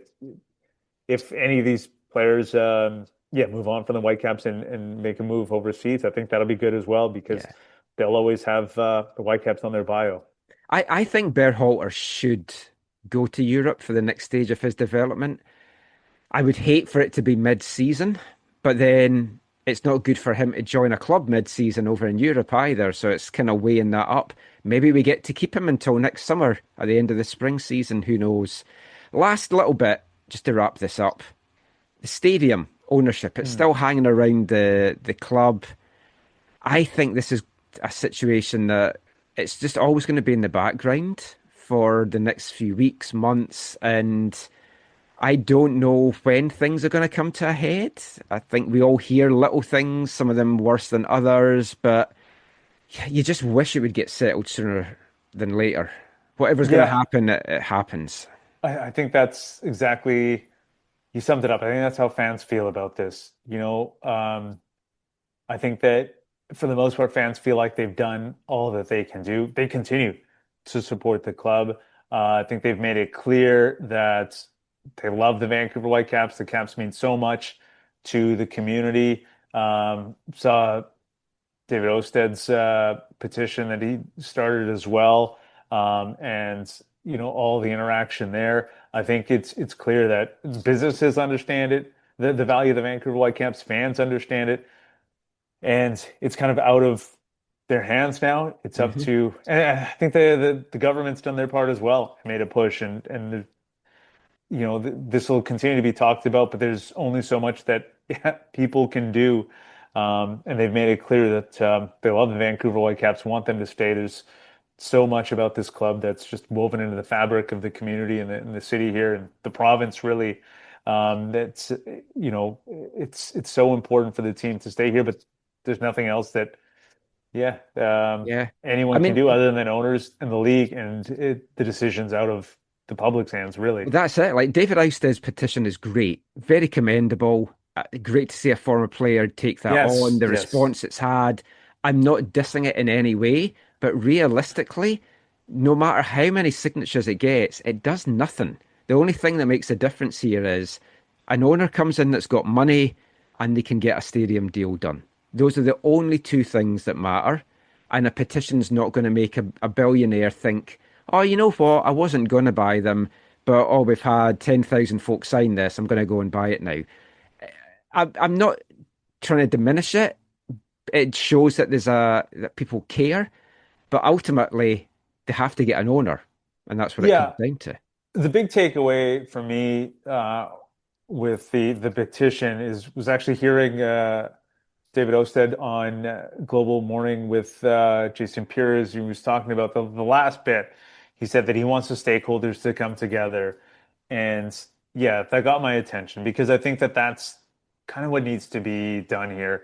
You have a lot of people pointing fingers, all the different things that can be done, but it seems like they need to come up with a solution. And you and I don't know if we know the solution. There's so much that goes into building a stadium. That seems like the next step, but it still seems like such a giant step, because going back to the petition thing, like you said, even if it had like tens of thousands of people signing up, what does that mean? I don't know. I went a step further and said, what if we had a crowdfunding campaign and we got those tens of thousands of people? So we get to like 5 million. Let's say this grand number, 5 million. It still like does nothing. No, it's a drop in the ocean. Yeah. Right. And that's the sort of frustrating, alarming thing about all of this, Michael, is like even the greatest sort of crowdfunding setup would still just not do enough. Yeah.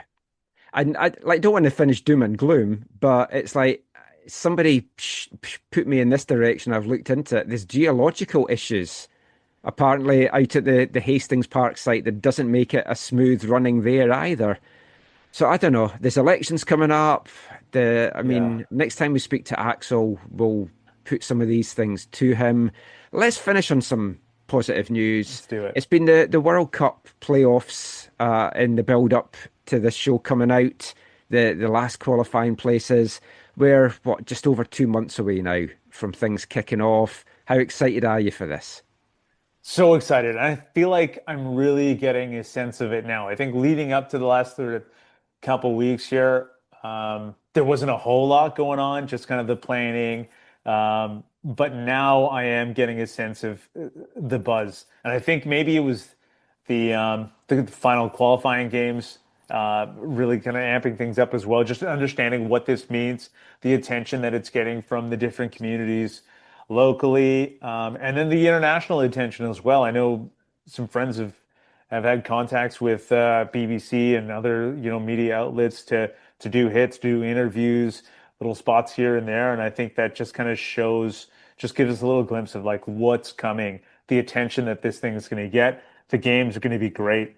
So yeah, really excited now that it's getting closer and closer. And then the fan zone's just up the road from you and I. So Yeah. Looking forward to checking that out as well. I think it's going to be a great time. Should be fun. Yeah, looking forward to these games. I'm glad Scotland had qualified. I would not have enjoyed going through those playoff semi-finals and then a final to come. It's like really felt for all the fans of all the teams, because there was some heart in the mouth moments in that. Yeah, it would have been really tough to watch, and yeah, it's nice that he didn't have to worry about that too much. And then for Canada's games as well, to like get this final tune-up as well and see what Canada has going into the tournament, because yeah, just really excited for the team that they have. I know dealing with some injuries as well, but it's nice to see some younger players, some new players earn these minutes and make a push for some roster spots. So really curious to see how all that plays out with Jesse Marsh's group. Well, as always, thanks for joining us, Asa. Let everyone know where they can find you online.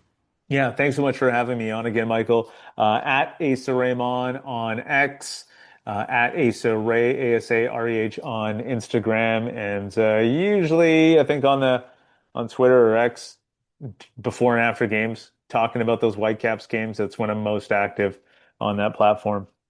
Always a pleasure, Asa. Thanks so much for joining us. That is it for the Whitecaps chat for now on the show. We've got a lot more chat to come, and we're going to bring you the next edition of the AFTN Book Club in the next part, as we sit down with a man that's written a book all about the history of the Canadian men's national team, looking beyond as well what needs to change in Canadian soccer. So we'll chat with author Murray Mollard after, sadly, the final song from our Artist of the Month, Biss.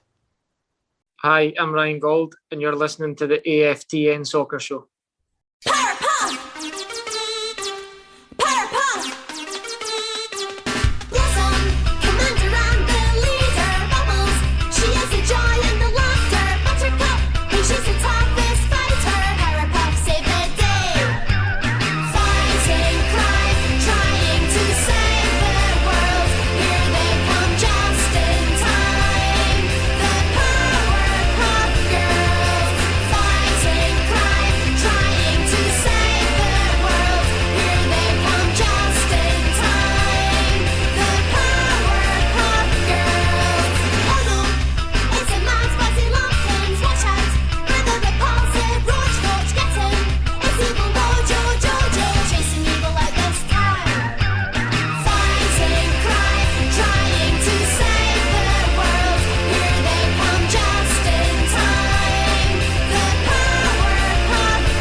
Welcome back to the AFTN Soccer Show on CITR Radio 101.9 FM. And kicking off this part, it's that sad time of the month where we bring you our last song from our Artist of the Month from Scotland. The band is Biss. And it's a song many of you will know, but you might not have known that it was from the band Biss.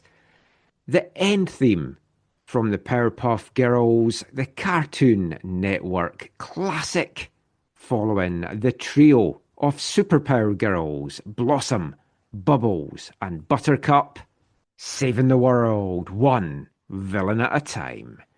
So the song was originally released in 2000 and featured on a number of compilations.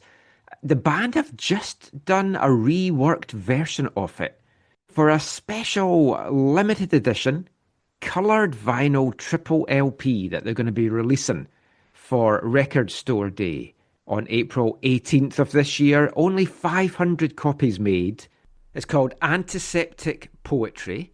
It's on pink vinyl, and it features a number of songs to celebrate their 30-year anniversary, a number of the songs that we've played on the show, and a reworking, as I mentioned there, of the Powerpuff Girls tune. Not sure how available it's going to be in Canada. I'm definitely going to try and get hold of a copy if I can, but that might prove to be a little bit more difficult than I'm hoping for. That was Biss and Powerpuff. And a great way, I think, to end the band's residency as our Artist of the Month. They're a great band. I've had a crush on lead singer Mandarin since I first saw them, first saw her. She's still fantastic all these years later. She stood beside me at a gig once that we were watching and stood in my foot, so that was something that I always remember. Hope you have enjoyed what we've brought to you from the band over the course of the month. Very different musical style as they kind of went through their career. 1995, they started off, still going strong today. Check out their back catalogue in all the usual places. A lot of good albums, a lot of good singles. Thanks to everyone that got in touch to say that they were enjoying Biss this month. Always means a lot when you enjoy the music on the show. But we will be back with a new Artist of the Month for April. In the next episode, who could it possibly be? Well, the good news is you're not going to have to wait too long because it's almost April and we're going to have our second episode of the week dropping in a few days' time. But we will get back talking football now, and it's time for the latest instalment of the AFTN Book Club. Now, regular listeners, long-time listeners will know this is something I've been trying to get off the ground, and I've got various ideas in my head as to how we will do it. I want to kind of have it on a monthly basis if possible, and I'm still kind of torn between it's just talking to authors or we kind of recommend a football book and we all try and get hold of it, read it, we'll talk about it, we'll get your views on it, maybe a mixture of it. Will it be a separate episode on the feed or will it just be part of the main show? So that's all still a work in progress.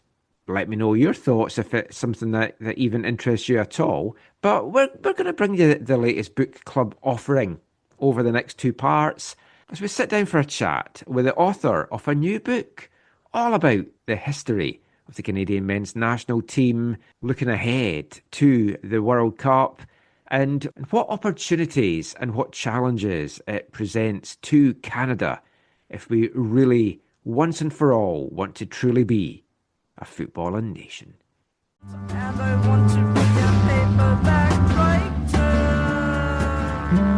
Paperback writer. So, delighted to welcome on to the show now a man who's just published a book on March 24th. It's called Winning Pitch, the Canadian men's soccer team at the World Cup and beyond. Welcome to the show to talk about it and some of the big talking points coming out of it. Murray Mollard. Thank you, Michael. A pleasure and delight to be here and talk soccer with you. Well, we've been wanting to do more of these kind of book club pieces because there's so many good football books out there, and not just saying this because you're on the show, but yours is certainly one of them. It's certainly one that's going to interest our listeners in general, but we've got a lot of hardcore people listening to this show. Before we go any further, just summarise for everyone, what is the book about? Yeah, so the book is about Canadian men's soccer at the highest level, in particular the national team. It's a bit of history of the men's national team in terms of especially around the 1986 World Cup, which of course was our first appearance at a World Cup. But it also tries to set the stage for the 2026 World Cup. In terms of where the team has been since the 2022 World Cup. I don't speak a lot about the 2022 World Cup, partly because I think we need a bit of time and distance from that before we can really get some honest opinions about our performance there from the people who were on the field and on the pitch, because many of those players are still playing, of course, with the national team. But the book is more than just sort of field analysis and pitch analysis and team and player analysis. It's interesting. When I started the book, I kind of dived into it head first. I'm not by professional background a writer or a journalist, so I'm a little bit out of the blue here. But I'm a passionate Canadian soccer fan, and I thought, well, listen, we've got a World Cup coming. If you go to any country we call a football nation, and you look at their football literature, their football magazines, you go to England and you'll see in a football magazine, I don't know, a couple of pages worth of advertisements for books, football books. The most obscure books, a 10th division team in Scotland, 100-year history of the 10th division team of, Hearts of Midlothian or something. And they're not a 10th division team, of course, they're a Premier League team, but... No, I have a lot of those obscure books. Well, you know what I'm talking about. But Canada doesn't have any real tradition of literature. And it's interesting, when I started writing proposals to publishers for the book, they always want to say is, what's your book like? Which book, is the comparative book to yours? And I could honestly say there really wasn't a comparative book to mine.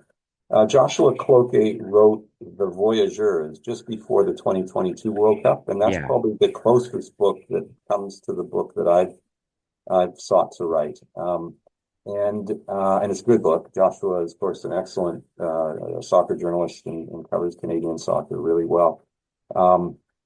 But it's a different book. It focused mostly on the team and the players, whereas I as time went by and as I developed the book, my book tries to touch on different parts of the game. And in terms of thinking about, okay, Canada the men's team has elevated significantly in the last 10 years, really since 2019, when we finally beat the Americans in Toronto. And, I think, for example, I think in, the early 2000s or 2011 or so, we were ranked, 111th, and we moved up 85 places in, up until more recently. And it's an amazing ascent. Yeah. But I can't think of other countries that's had that big a rise over the years. I think we've got to be one of the tops. I haven't made a comparison of other nations, but the big question is, how do we stay there? And how do we, in fact, even elevate further? And that's what my book tries to examine, is some of the essential elements, the foundational pieces that any true soccer nation has to have in place to be able to maintain and compete at the highest level in international football. And at the club level, obviously, as well. But so that was kind of what motivated me to write the book. I'm passionate, since I've been a little boy, when it was very unfashionable to follow and support Canadian soccer. And it's always been a passion of mine that I've pursued, and I like to write. And I thought, well, why not give this a shot and see where it goes? It's interesting that you talk about other books on Canadian football, because, like, off the top of my head, I can think of a couple of ones on players. I know Brendan Dunlop had his Dero one, Bob Lenarduzzi had his autobiography. I've got a book that we featured on the show many years ago about the early history of football in BC and cup football and stuff like that. But there isn't a lot specifically about Canadian soccer. And like we're running a segment on the show up to the World Cup, our Canadian soccer A to Z, and it's just looking at the history. But trying to do the research to get things that there's not a lot out there to kind of look at. So this is good because it covers your background, which we'll get to in a sec. But it talks about the '86 World Cup, the highs and lows in between, of which there's definitely. I mean, you describe it as a kind of roller coaster, and it kind of certainly is. It's like the team's good, the team's not good. The team's good, or they've just been beat 8-1 by Honduras. And it's all these things, even since I've been here watching the team. When did the idea kind of formulate in your head? I think prior to the 2022 World Cup, which I went to in Qatar, I really started working on this in 2022, and then more significantly in 2023, so post 2022 World Cup.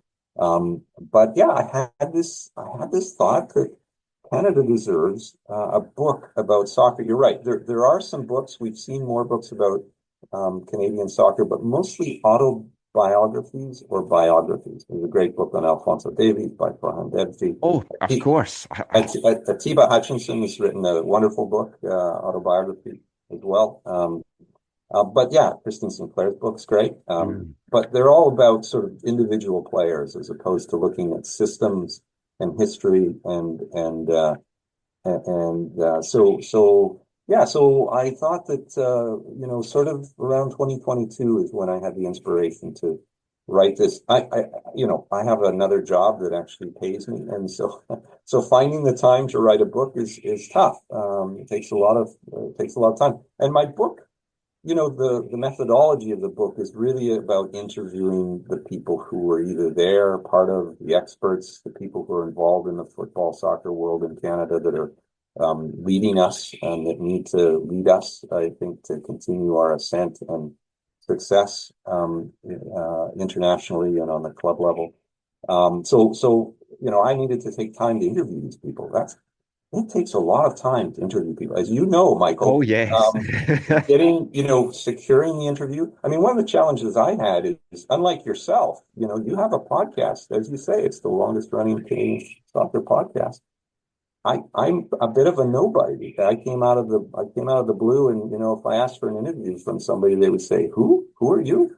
And if they looked me up, I didn't have really a soccer background. I mean, I've been involved in the game. I was on the board of BC Soccer at one point. I'd coached. I played at a pretty high level, but I'm not of the Canadian soccer world. So just securing interviews took a lot of effort, and then of course conducting the interview, as you know, and then. For writing a book, you then have to really work through the transcription and figure out what you're going to pull from as a quote from the book. Yeah, I've got hours and hours and hours of interviews, but only a very small percentage of those actually make it into the book. So it's a lot of time, a lot of work, and you kind of forget about how much time you put into it. But but I'm so happy it's out there. Yeah, I think it's going to be very well received. It's published by Harbour Publishing. We'll give all the full details at the end as well. You can get it all the usual places. It's online as well in Amazon, Indigo, good bookshops, bad bookshops, I'm sure as well. You can get it in all the bookshops. But your background, now, you played at UBC for a couple of seasons, won a couple of championships there. But your love for football goes all the way back to growing up in Kelowna. You were 5 years old, and then you kind of made the switch from hockey to soccer at the age of 10. And that's what more and more folks seem to be doing. We'll all have seen, we talked about it on the show, the report that showed that soccer is now the most participated sport in Canada in terms of youth. And a big aspect of that is the cost side. And we'll get into some stuff about cost over this course of this chat as well. But like, even for you way back then, it must have been just an easy way to get into a sport, because all you really need, as they always say, is a ball or something that resembles a ball, and you can play it. And I think that is one of the most beautiful things about the game. Yeah, it's absolutely. I mean, there's a couple of pieces of that. Yeah, just in terms of my own personal history. Yeah, I was very young in Kelowna, I think, where I kicked my first ball, but then moved fairly quickly when I was about 7 into Calgary. And yeah, Calgary's a frozen, not wasteland, but an ice land in the winter. And so sure enough, I played some hockey, and I really, really wanted to play hockey one season. And quite frankly, single mom, didn't have a lot of money, and it cost a fair amount of money to play hockey, just buying the equipment. And I think she told maybe a white lie to me that when I asked her to get me registered for the hockey season, she said she missed the registration date, which maybe was her way of saying, sorry, Murray, I can't afford to put you in hockey. And so I got back to soccer and instantly loved the game. In Calgary, I was able to, it was interesting. I mean, they play, when the snow melts and then stop before it falls again in October. So it's a short season, and I played basketball in the winter, and that's another game I love.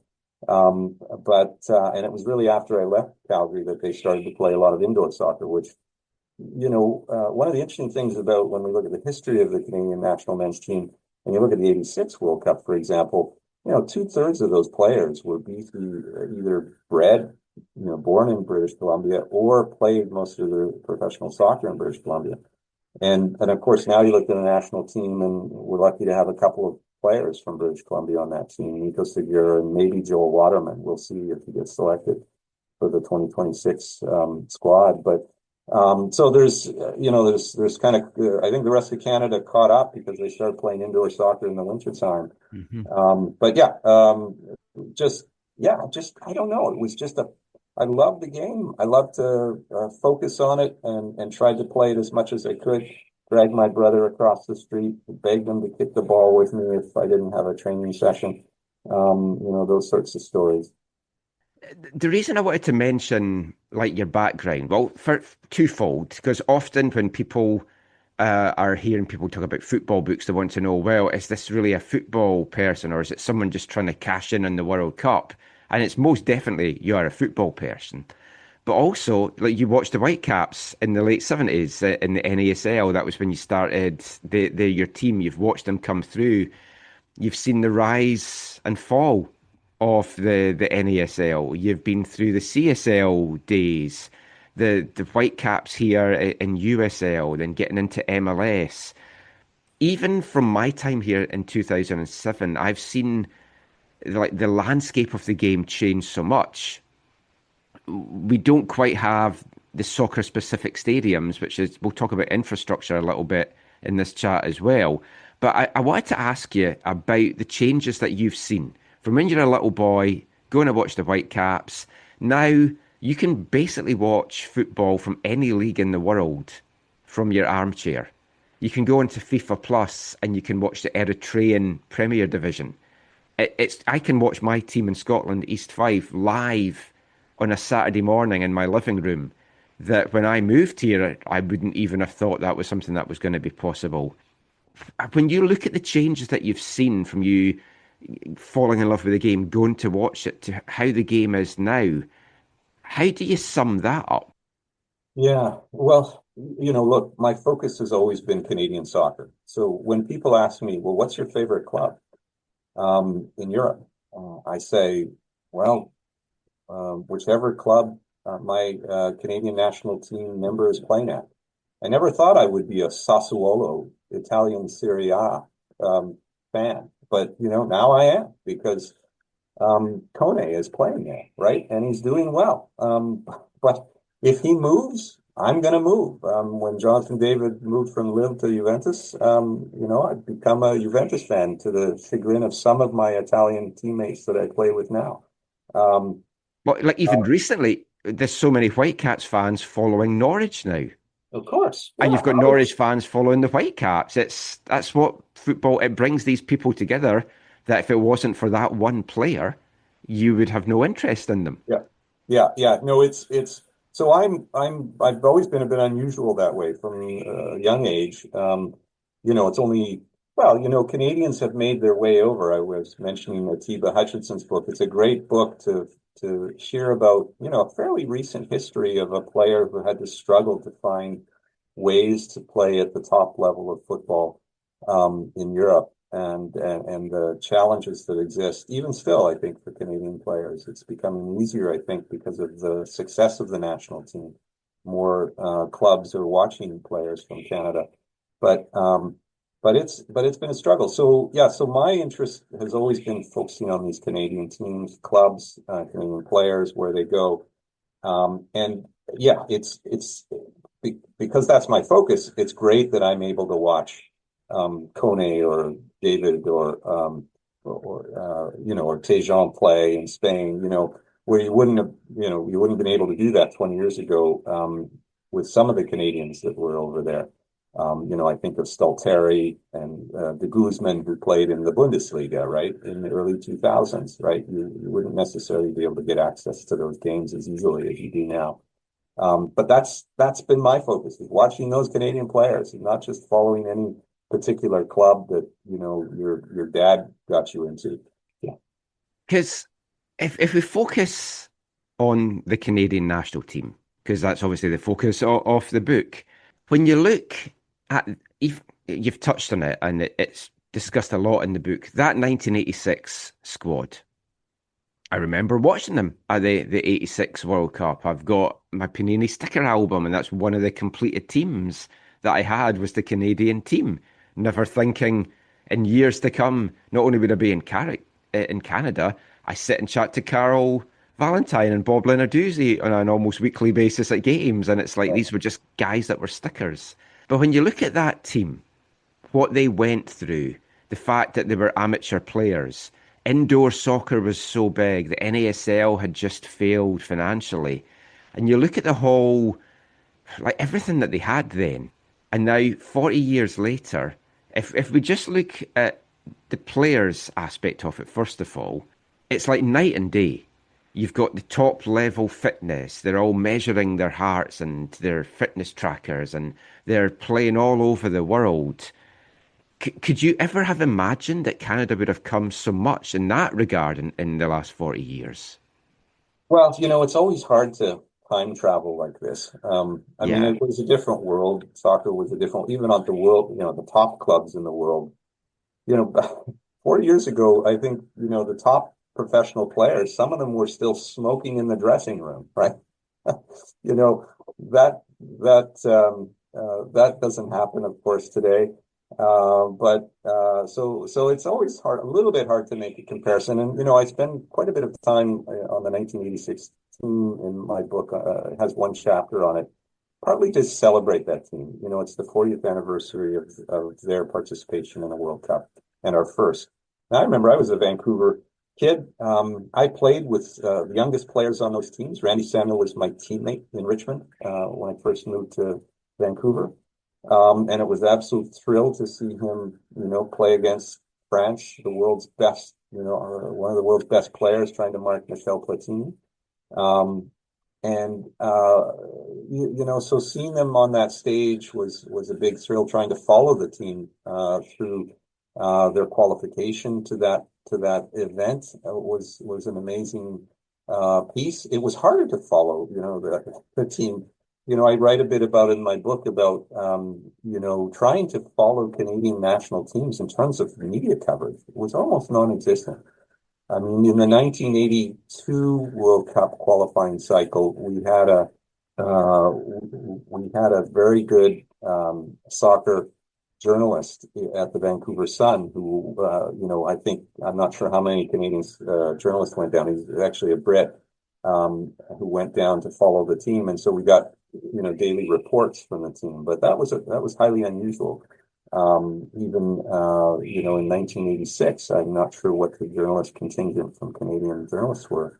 But yeah, today's world is so different. And, the challenge for the I think Canadian soccer now is, and we might talk about it more later, but it's just the infrastructure and the investment that financial investment that's required to match what happens in the top clubs and national teams around the world is huge, right? And I think Canada is quite far behind in that regard, and it risks us slipping behind, despite the fact that the men's team has managed to catch up to the women's team in terms of, well, it still isn't rated in the top 10, but it's a much more successful team on the international stage. But it's going to be a real challenge for, I think, Canadian soccer infrastructure. And I try to write about this in the book as well, to be able to maintain a level of success that we're seeing now with the Canadian men's team. Well, it's interesting you say that, because one of the things we've talked about on the show is how the women's team have been at the top for so long, but now because of the lack of infrastructure and investment and funding, they're dropping down because the rest of the world's caught up. And in some cases, as much as I hate to say England's overtaken like the Canadian soccer landscape for the women's game, as an example. And that then segues lovely into the next kind of stage of this I was wanting to talk about. So I wrote this down because the book explores what Canada needs to become to be a true soccer nation. So let's kind of look at some of that just now. And let's start then with like infrastructure and financing. Because in our last episode of the show, we had CPL Commissioner James Johnson on. And obviously now we've got the CPL, and in the women's game we've got the NSL. And the CPL, it's been going since 2019. It's already lost 2 clubs because of the financial aspects of the game. And in 2 big markets as well, Winnipeg and Edmonton. And when you think of Edmonton, Edmonton is a soccer city. And there's so many of the World Cup memories from past tied in with Edmonton, and clubs that's tied in with Edmonton. So in doing the research for the book, when you're looking at like the financial side of the game, we asked James Johnson, did he feel the CPL was viable? And he feels very much so. But as with so much of this, and it ties into like investment in stadiums, soccer-specific stadiums, which are severely lacking in this country, everything comes down to money. So much money is getting thrown at this World Cup. Do you think we'll see the financial benefits come out of the World Cup that will then trickle down in enough quantities to help the domestic game and thus then help the national team? Well, that's a big question, Michael. I know. Now we've got an hour to talk about that alone. It's a big question, and I definitely try to write a bit about that in the chapter that's called Bricks, Mortar, Media and Money. I think there's I think we've lost an opportunity already with this World Cup. So I write about Memorial South Park in Vancouver was slated to be one of the FIFA training sites. And because of some neighborhood concerns, which, are predictable and legitimate. Look, they were going to lose their beloved park space for a couple of years during the construction and use of that park for a FIFA site, training site. There was enough, I think, pushback from the neighbors that the Parks Board and the City of Vancouver decided to nix that site. That's a loss right there. It would have been an amazing training field. Post World Cup would have been a wonderful field to be able to, play some very, very high quality games from high quality teams on. We have Killarney. We've kept Killarney. We'll see what the city does with that. I think I've actually asked to tour that site and interview some people there, and I was rejected by the City of Vancouver and the Parks Board when I sought to ask that. Make that request. I don't know, Michael, if you've had a chance to tour the site. I have, actually. They had an event maybe about January. Actually, it was even in December. It was just before Christmas. And we got a chance to see the site. there wasn't many media turned up to be honest, because I think as well, in that aspect of it, it's like, well, we're just looking at a pitch. What's the interest in that? But I actually find it fascinating, which maybe says a lot about me, because we're talking about the grass that was put in and everything. So they're going to leave the grass in for maybe a year to 18 months, but then pull it up and turn it into just artificial for more community use. And we got to go out. We weren't allowed to walk on the thing because the seeds were still growing and it was a wet day. But I was looking at the beautiful, lush grass surface and thinking, it's criminal. You've spent all this money and then you're just going to rip it up. What's the legacy in that? Yeah. So, I mean, we were chatting a little bit before the show about grass pitches and how, in my soccer career, I played mostly exclusively on grass pitches until, more recently. And my pickup games now that I play are all on grass. I've got a body that's it's getting old and needs to continue playing on grass for it to maintain some health. But I worry about our younger players. I have a son who's 13, plays in a BC Soccer Premier League team for the FC, and they train exclusively on turf and play some matches on atrociously bad turf fields that put at risk the bodies of those of our young players, girls and boys. And so, you go to Europe and you see the training sites for top-level academies of professional clubs, and you see the infrastructure. And I had the opportunity to spend about a week in Eindhoven with my son, where he was training with an academy from Vancouver that trained at PSV Eindhoven with the PSV coaches. And we got to see the training grounds. And, PSV is one of hundreds of professional clubs. And PSV's training site was amazing, but it wasn't exceptional. It was, at the level of a top first division team in Europe that it needs to be in order to compete at that level. And so if Canada wants to continue to compete and produce top quality players, we're going to need to invest in that kind of infrastructure. And I know the Whitecaps certainly, and the MLS teams have certainly done that. They've spent a lot of money investing in both infrastructure and in player development. But that's only 3 teams. I write in the book about, your audience will know this. Take any, nation in Europe, but take some of the smaller ones. I write about the Netherlands and Portugal. Netherlands, a country of 18 million, has the top 2 first football divisions have 38 clubs in those top 2 divisions. Portugal, a country of only 10 million, has 36 clubs in its top 2 divisions. And we know the quality of players they produce year in, year out for top professional clubs and their national teams, about how well successful they are. But each of those 38 and 36 clubs have academies and infrastructure to be able to develop those players. How is Canada going to compete with that? We have the CPL now, as you point out. We don't have teams in 3 major municipal cities in Canada: Quebec City, Edmonton, and Winnipeg. We just lost Winnipeg.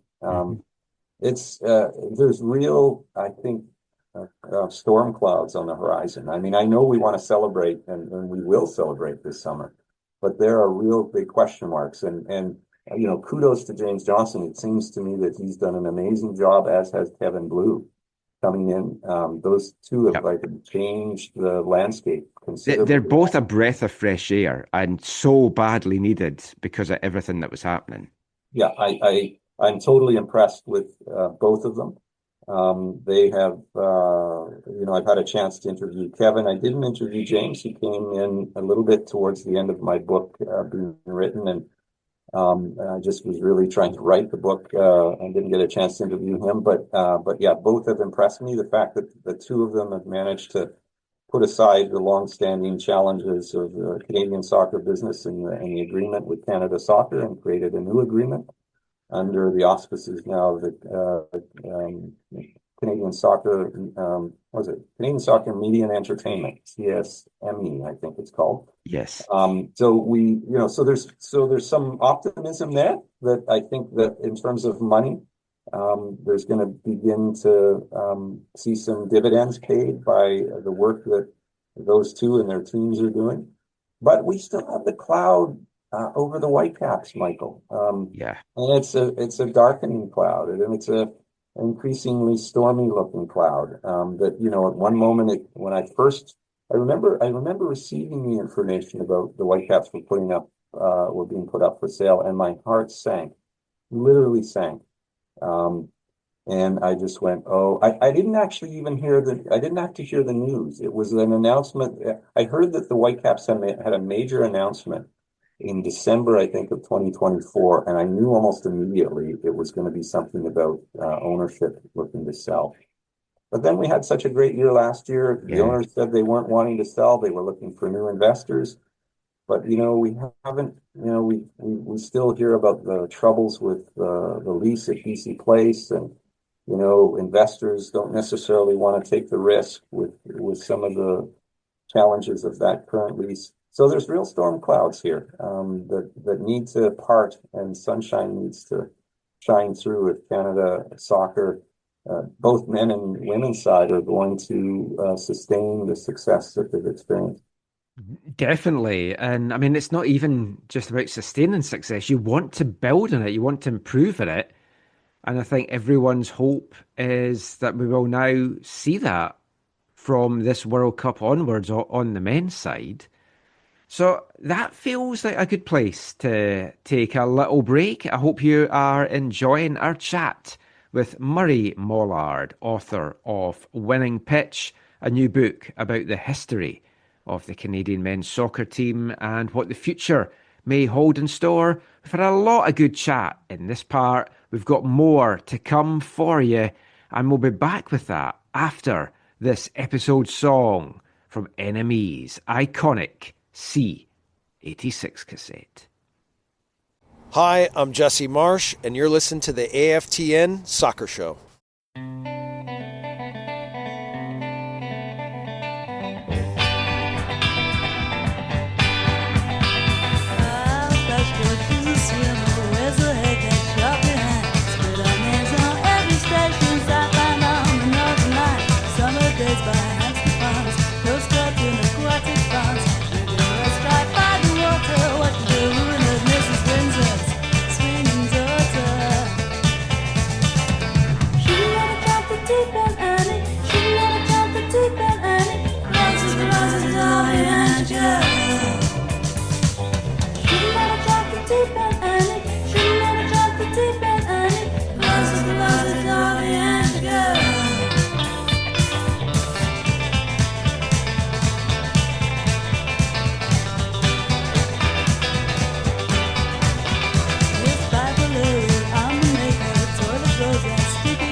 Welcome back to the AFTN Soccer Show on CITR Radio 101.9 FM. And kicking off this part, it's this episode's song from the legendary and groundbreaking and influential C86 cassette, brought out as a mail order cassette by the New Musical Express, the NME, the UK's top music magazine for over 50 years. We've been playing the songs from the cassette in order for the first part of the year to honour the 40th anniversary of its release in May 1986, We're up to track 14. And you heard there an English three-piece band from Manchester. They were called Miaow. They were only active from 1984 to 1988, led by lead singer Kath Carroll, who was actually a writer at the NME, but under a pseudonym. And you have to wonder how much of her being there played a part in her band getting onto the cassette to begin with. The song you heard there was called Sport Most Royal, a track about Princess Anne and a fantasised affair that she may have had. And the song was included on the cassette after the band had released their debut single in December 1985. The success of that single and the attention that the band garnered from being on the cassette earned them a deal with the legendary Factory Records in Manchester.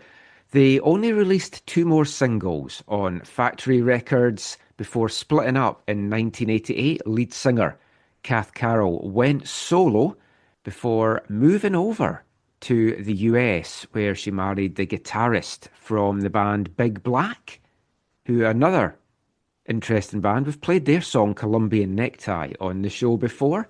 So it's a very off-age sound, very jangly track from the band there. Listening to their other singles, it's definitely a mixed bag. And this one was never featured on any of their single releases. They never actually released an album, but the demos were discovered a few years ago and did come out as a release and a compilation CD in January 2003 called When It All Comes Down, which is also the name of their second single in total, their first one on Factory Records. Definitely one of the better tracks on the C86 cassette there, Miaow, Sport Most Royal, and we'll be back with track 15 from the cassette on the next episode of the show, and it's from a perennial favourite here at AFTN. But we're going to get back to the football chat now, and we're still joined by author Murray Mollard. His book, Winning Pitch, the Canadian men's soccer team at the World Cup and beyond, came out last week. You can get it in all the usual places. It's available on Amazon, Indigo, and all good bookshops. The book features a foreword from FIFA Vice President Victor Montagliani, CONCACAF President, and he was a big fan of the book. We discussed a lot with Murray in the last part about some of the history, the ups and downs of the Canadian men's national team, and posing the question, what will it take for Canada to become a true soccer nation? So let's address some more of that in this part. Now, the World Cup will have all eyes on the game. And like you were in Brazil in 2014, you were in Qatar in 2022. The only one I've been at, I was at the 94 World Cup in the US. So I'm looking to see how this compares to that experience, because so much it is different. How did you find those two experiences? First one that you were at, Canada weren't there. Second one that you were at, Canada were there. Yeah. Well, it's a great regret of mine that I didn't go to Mexico. As I said, that was my cohort of players. I played with Colin Miller, or played against him. I played against Greg Ion. I played with Randy Samuels. Those were all young players that were on the team. I write about the fact that Colin and Greg were, Tony Waiters, the coach at the time, in his infinite wisdom, decided to leave those players and a couple others at home, which was, I think, a decision he probably regretted with time. But I didn't go to Mexico. And I remember I was working at Expo 86, and I thought to myself, well, look, Canada's really doing well now. We're going to qualify for another World Cup pretty soon. I'll go to the next one. And it was 36. It took 36 years. So, note to self, memo to self, when you have opportunities that you really love, whatever your passion is, take advantage of them when they present the opportunity to pursue them. So, yeah, I'm having that right now with it's going to be really expensive to go to Boston to see Scotland, but this might be my last chance to see them at a World Cup, because I'm certainly not going to be going to Saudi Arabia in 2034, and depends if they even qualify for 2030. So, yeah, you do need to take those opportunities. Yeah. And the 86 World Cup was an opportunity for the game here. And in the book, there's lots of good stuff about the team and the game. There's some similarities in that you used the word brotherhood to describe the 86 team, which of course they've used a lot since John Herdman had taken over to describe the current team. But there was issues behind the scenes. Money was part of it as well, and pro players against amateur. But one of the things that stuck out at me that you mentioned was the 1986 World Cup identified the need for better infrastructure, better youth development, and professional leagues here in Canada to help the game grow. Now, 40 years later, we've not really seen what we needed to see. From chatting to people for the book, do you know why it's taken so long for Canada to start to catch up with the rest of the world?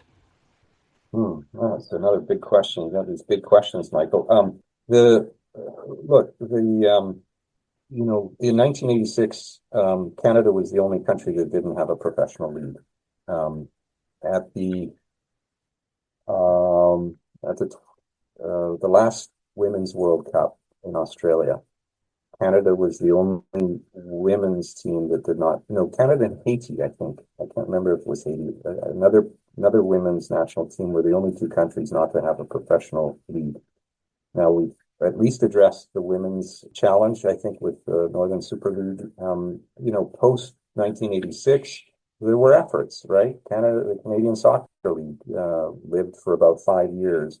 I've got a quote from the book I'll just read here. Ian Bridge, who was our center back in 1986, a great player from Victoria, said this: the Canadian Soccer League, the league needed to be much more professional, much more league level. Everything, the organization, the coaching, the scheduling, the promotion, the youth development, everything.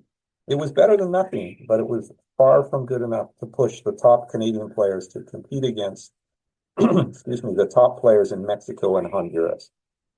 And that's just regionally, right? Never mind against the best players in the rest of the world.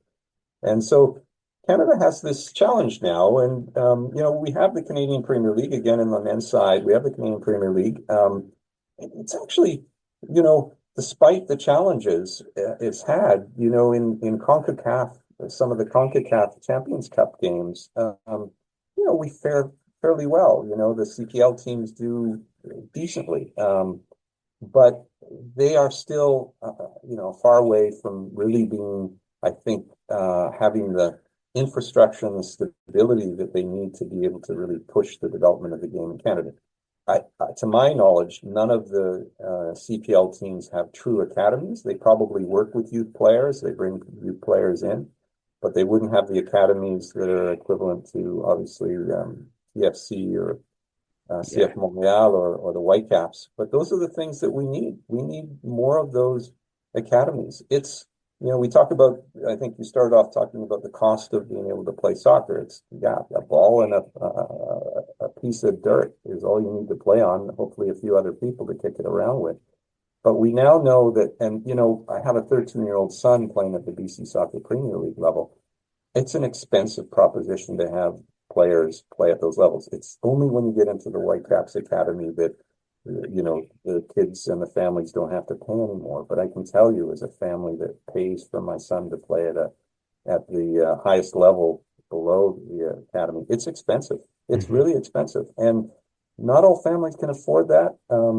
I think clubs have probably policies that will waive some of those fees for certain kids, but getting access to that, it can be a real disincentive to even family bothering to register their kid in a high-level soccer league. So there are barriers, I think, that the Canadian soccer ecosystem is facing to be able to continue with player development that we've seen over the last, 10 years on the men's side. so much of it comes down to money as well. And I think that like the CPL teams are losing money hand over fist. And I think a lot of them have looked at like the Brentford model of we won't have academies because there's so many top academy players that get released every year. We can just bring these guys in and someone else has paid for their development. There's a really good book by Michael Calvin called The Nowhere Men, and he talks to football scouts and to academy players, and it's all about how 99% of people in professional academies in England don't make it in the professional game. So other clubs can just scoop them up. But money is the root of all evil, they say, but it's also really the root for growing the game here. And sometimes it's hard to find people that want to spend that money. In the introduction to your book, you posed the question, can Canada's participation in the 2026 World Cup inspire a new generation of players here? The way that the 86 one did a little bit, but you've seen it in other countries as well, like South Africa. It would have inspired lots of the young players there. Do you feel that this World Cup can inspire more kids, not just through cost, but through a desire to say, I want to pursue soccer? Look, it's not the inspiration of children that I'm worried about. We have so many kids playing soccer in Canada. And the question is whether we can inspire the investment of the financial investment in the game and people to make financial investments and the corporate world to make financial investments and governments to make financial investments in the sport that is going to be able to help us build the facilities, that it's going to help us to be able to develop the coaches, right? Coaching development, huge. That's a big topic we've spoken a lot about over the years. Yeah. Because so many people coaching soccer teams are just dads, mums that haven't really got the skills to do it, but they want to help out. And it's a cheap asset then for the clubs to have the parents coaching at the young level. But it doesn't necessarily help the game in the long run. Yeah. Let me talk about coaching development in a moment. I just want to finish this point about investment in the game and inspiration.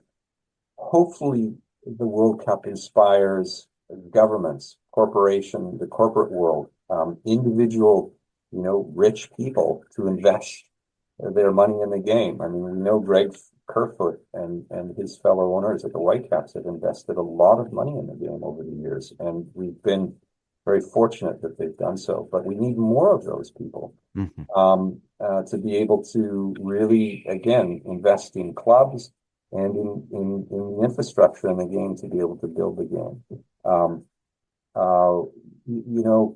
I mean, when we talk about the CPL, it's been interesting. I write about this James Easton Jr., who was a fantastic player of my age cohort, and then has continued in the game in terms of working with the Canadian Premier League. Really his vision for the CPL was to be a development league, right? Much like, Portuguese clubs are in a way. They develop they've got great teams. They've got very high quality teams, but certainly Benfica and Sporting, these are top teams. Not necessarily the elite of the league in Europe, but they're competitive. But they produce so many great players. But they sell. They're a selling league, right? And so is that what Canadian Premier League is going to be ultimately? I think our best players, they want to move on, right? I mean, the Canadian Premier League, let's face it, it's not the highest level of soccer, even in Canada. We know the MLS teams are going to be a cut above that, although Canada Soccer recognizes the CPL as our Division 1 league. But, the example I write about in the book, Vancouver FC sold Grady McDonald to Belgium's Club Bruges, KV, in last year for over $500,000, right? Now, Vancouver FC isn't making a lot of money, as you point out. And if you've gone to Vancouver FC games, they are not attracting enough fans. And they haven't done well on the pitch. So they need to turn around the quality. And I interviewed Rob Friend, and they need to aside from whatever marketing plans they have, they really need to improve the quality of the game on the pitch for fans to come out and watch them. I went out to the match to see them play Cruz Azul, and they did okay. Too bad they got a penalty called back and didn't score on a bicycle kick, but they did okay, right? But they need to figure out a way, and all those CPL teams need to figure out a way to be able to draw more fans and have appropriate stadia for them to play in. So yeah, I hope the World Cup inspires that level of investment, because we need more Rob Friends and all of the CPL owners to be able to be willing to lose a bit of money for the game to grow. We'll wrap this up for now. We'll get you back on the show, I think, before the World Cup, because then we can talk a bit more about the 86 team as well, and what might lie in store for the World Cup and stuff as well. I mean, you touched on some things there, and we've spoken about a lot of topics in the last 45 minutes. What legacy would you love to see coming out of this World Cup? Well, number one, I'd love to see the men's team, go deep into the tournament. The deeper they go, I think the more it will inspire Canadians in every way. Like from a player point of view, I mean, don't get me wrong. I think the better we do in the tournament are going to inspire even more players to participate, and more families to participate in the sport. It already is the highest level part of the sport by participation in Canada. It's been that way for 20 years or so. But it'll inspire even more. There'll be a challenge with that because our fields are full. It's hard to get field time. Any club, any administrator will tell you it's hard to get field time, pitch time for their teams to train on and play on. And so, but I'm hopeful the World Cup inspires even more players. But we're going to have to solve those infrastructure issues and the media interviews, media perspective in terms of getting the CPL games on linear TV, on TSN and Sportsnet, so that more Canadians can watch the sport and those clubs, and they can generate more revenue, etc. So I'm hopeful that the legacy of the World Cup really inspires a complete investment in all the foundational pieces. It was my interview with Axel Schuster that I think I really understood what my book was about. He said, look, in '86, we reached the apex and the peak of world football by qualifying for the World Cup. We did decently. We didn't win a game. We didn't score a goal, but we weren't embarrassed. We played pretty well if you watch our games, which you still can. You go to FIFA Plus and you can see all our 3 matches. But post World Cup in '86, it was clear we didn't have the foundational pieces you need. We didn't have the coaching development. We didn't have the professional league. We didn't have the infrastructure. We didn't have the financial investment or the media environment for the game to really succeed. And those questions we've advanced significantly since '86, but all those foundational piece questions are still there. And so my hope is that the legacy of the World Cup will inspire our leaders in the soccer community to really elevate all those other pieces, because it's clear that Canada is producing top quality players despite the infrastructure challenges. One of my hopes is on the media side, there's going to be a lot of interest from media that don't give any attention to the game. And I'm hoping that they won't just be on the bandwagon for this and then forget all about it afterwards, which is always a risk. But there's so many things, there's so many good things covered in your book. The book is Winning Pitch, the Canadian men's soccer team at the World Cup and beyond. It was published on March 24th. Harbour Publishing are the publishers. $26.95 is what you can get it for. 240 pages, some really good stuff in it. It's available on Amazon, on Indigo, and all good bookshops. You've been listening to me chat with author Murray Mollard about that. It does feel like a pivotal time for the game here. I hope your book does well. Where can people maybe find you at any events that you've got coming up in the next few weeks and months to promote the book? Yeah, well, I actually have a book launch on April 7th at Creekside Community Center, but it's a limited space. If people are interested, they can send me a note and I can invite them and put them on the RSVP list. You can email me at my email address, soccermm@telus.net. Soccermm@telus.net. Send me a note. I'm going to have some events in Victoria, May 2nd and 3rd. There'll be a book signing at Monroe's Books, but we're also going to do something with Pacific FC. They play Vancouver FC that Sunday. And I'm going to get Jamie Lowry and George Pecos, famous amateur players from the 1986 World Team, to come out, and we're going to talk everything about World Cup and Canadian soccer on May 3rd. So keep your ears peeled for that. I'll be at the match. I think Pacific FC will set me up for a book signing at the match, which is at Royal Athletic Park, by the way, a wonderful old football stadium, a very important historic stadium to Canadian soccer. Grass pitch. And importantly, downtown. Yes. So I'll be thrilled to be there. Some other events. I think I'm at the Toronto Public Library on May 20th. So I'll be in Toronto and hope to organize some more events there. I want to go back to my old hometown where I really started soccer in Calgary. We don't have a date or an event space or venue yet, but I hope to do something there in late May, probably May 29th or 30th. And then up in Edmonton, perhaps in conjunction with the June 1st game against Uzbekistan. So yeah, there'll be more stuff coming, and happy to sign anybody's book if you manage to buy it. Definitely recommend getting hold of it. Thank you for the chat, Murray. We'll get you back on the show again before the World Cup. So go check it out. Winning Pitch, the Canadian men's soccer team at the World Cup and beyond, by Murray Mollard. It's out now. Been a pleasure chatting to you. Hey, thank you so much, Michael, and thank you for everything you do for Canadian soccer. And I want to be a paperback writer. Paperback writer. Thanks to Murray Mollard there. Great read.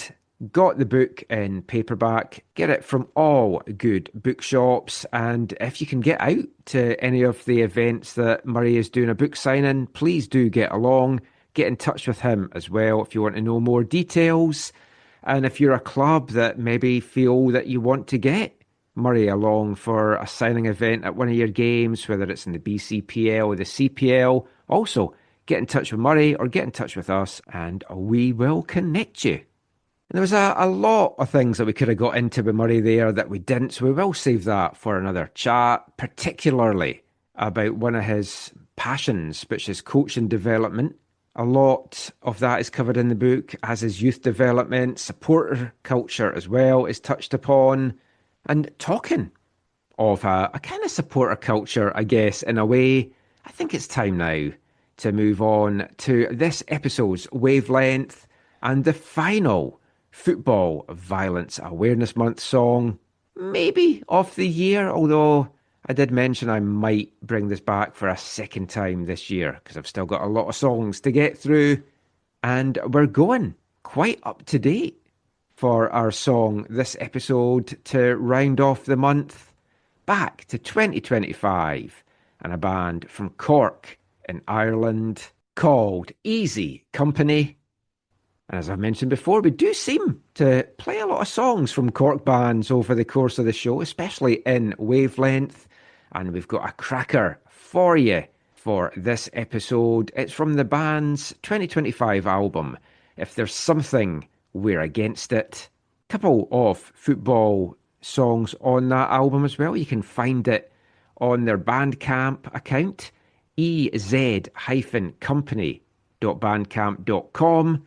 And it's a song looking back and longing for those glory days of the past where they were fighting in the stands, fighting on the pitch. A hard tackle was just shaken off and maybe a hard punch or two as well. This is Easy Company, Barclays Generation.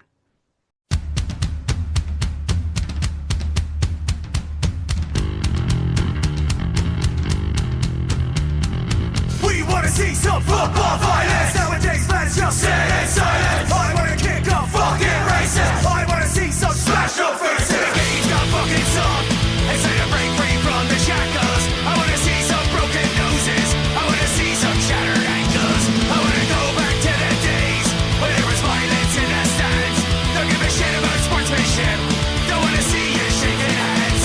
Cause we wanna see some football violence. Nowadays fans just sit in silence. I wanna kick off fucking races. I wanna see some smash up faces. Give me flares and balaclavas. Give me a dirty over derby. Give me Roy Keane swinging punches. It's like this game's no longer for me. Don't be afraid of dodgy tackles. Don't apologize to the ref. Use your forehead as a weapon. This modern game bores me to death. Cause we wanna see some nowadays fans just I wanna kick off I wanna see some smash up faces.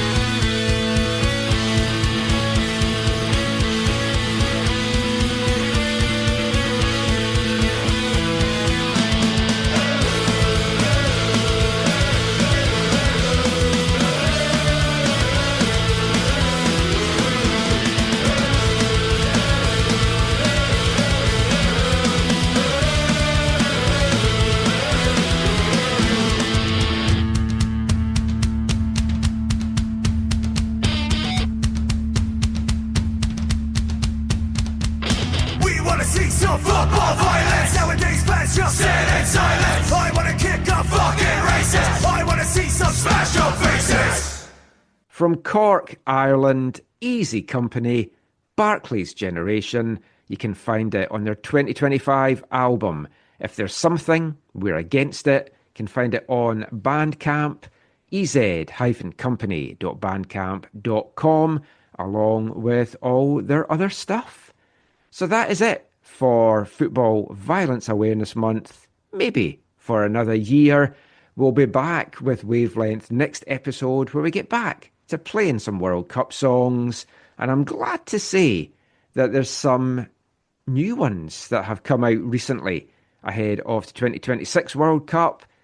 Gutted that Northern Ireland, Republic of Ireland and Wales have bounced out, because that is going to reduce the number of new songs that we could have had in Wavelength with World Cup songs dramatically, I fear. But we'll still get a lot of songs, I'm sure, for Scotland and for England. That is it for this episode of the AFTN Soccer Show. Thank you for listening. Thank you to Asa Rehman and Murray Mollard for joining us this week. As mentioned, we're going to be back with a special second episode this week, a Canadian Premier League season preview. We'll be chatting with Bobby Smirniotis. Zach and me will be looking over their runners and riders in the league, and we'll see if we can maybe get a few other things put together for that as well. Expect that to drop round about Thursday. But until then, as always, thanks for listening, take care, and mon the Caps. When you're listening in some far-flung corner of the globe to the World Service of a Saturday afternoon, crackly reception, interference, cosy, marvellous. Somehow comforting, isn't it? You know, legendary names, fathers and sons on the terraces, cheesy peas at half-time, pint for dad, mum's at home making the tea. Oh, everything's all right with the world, isn't it? Saturday afternoon is football. Hmm?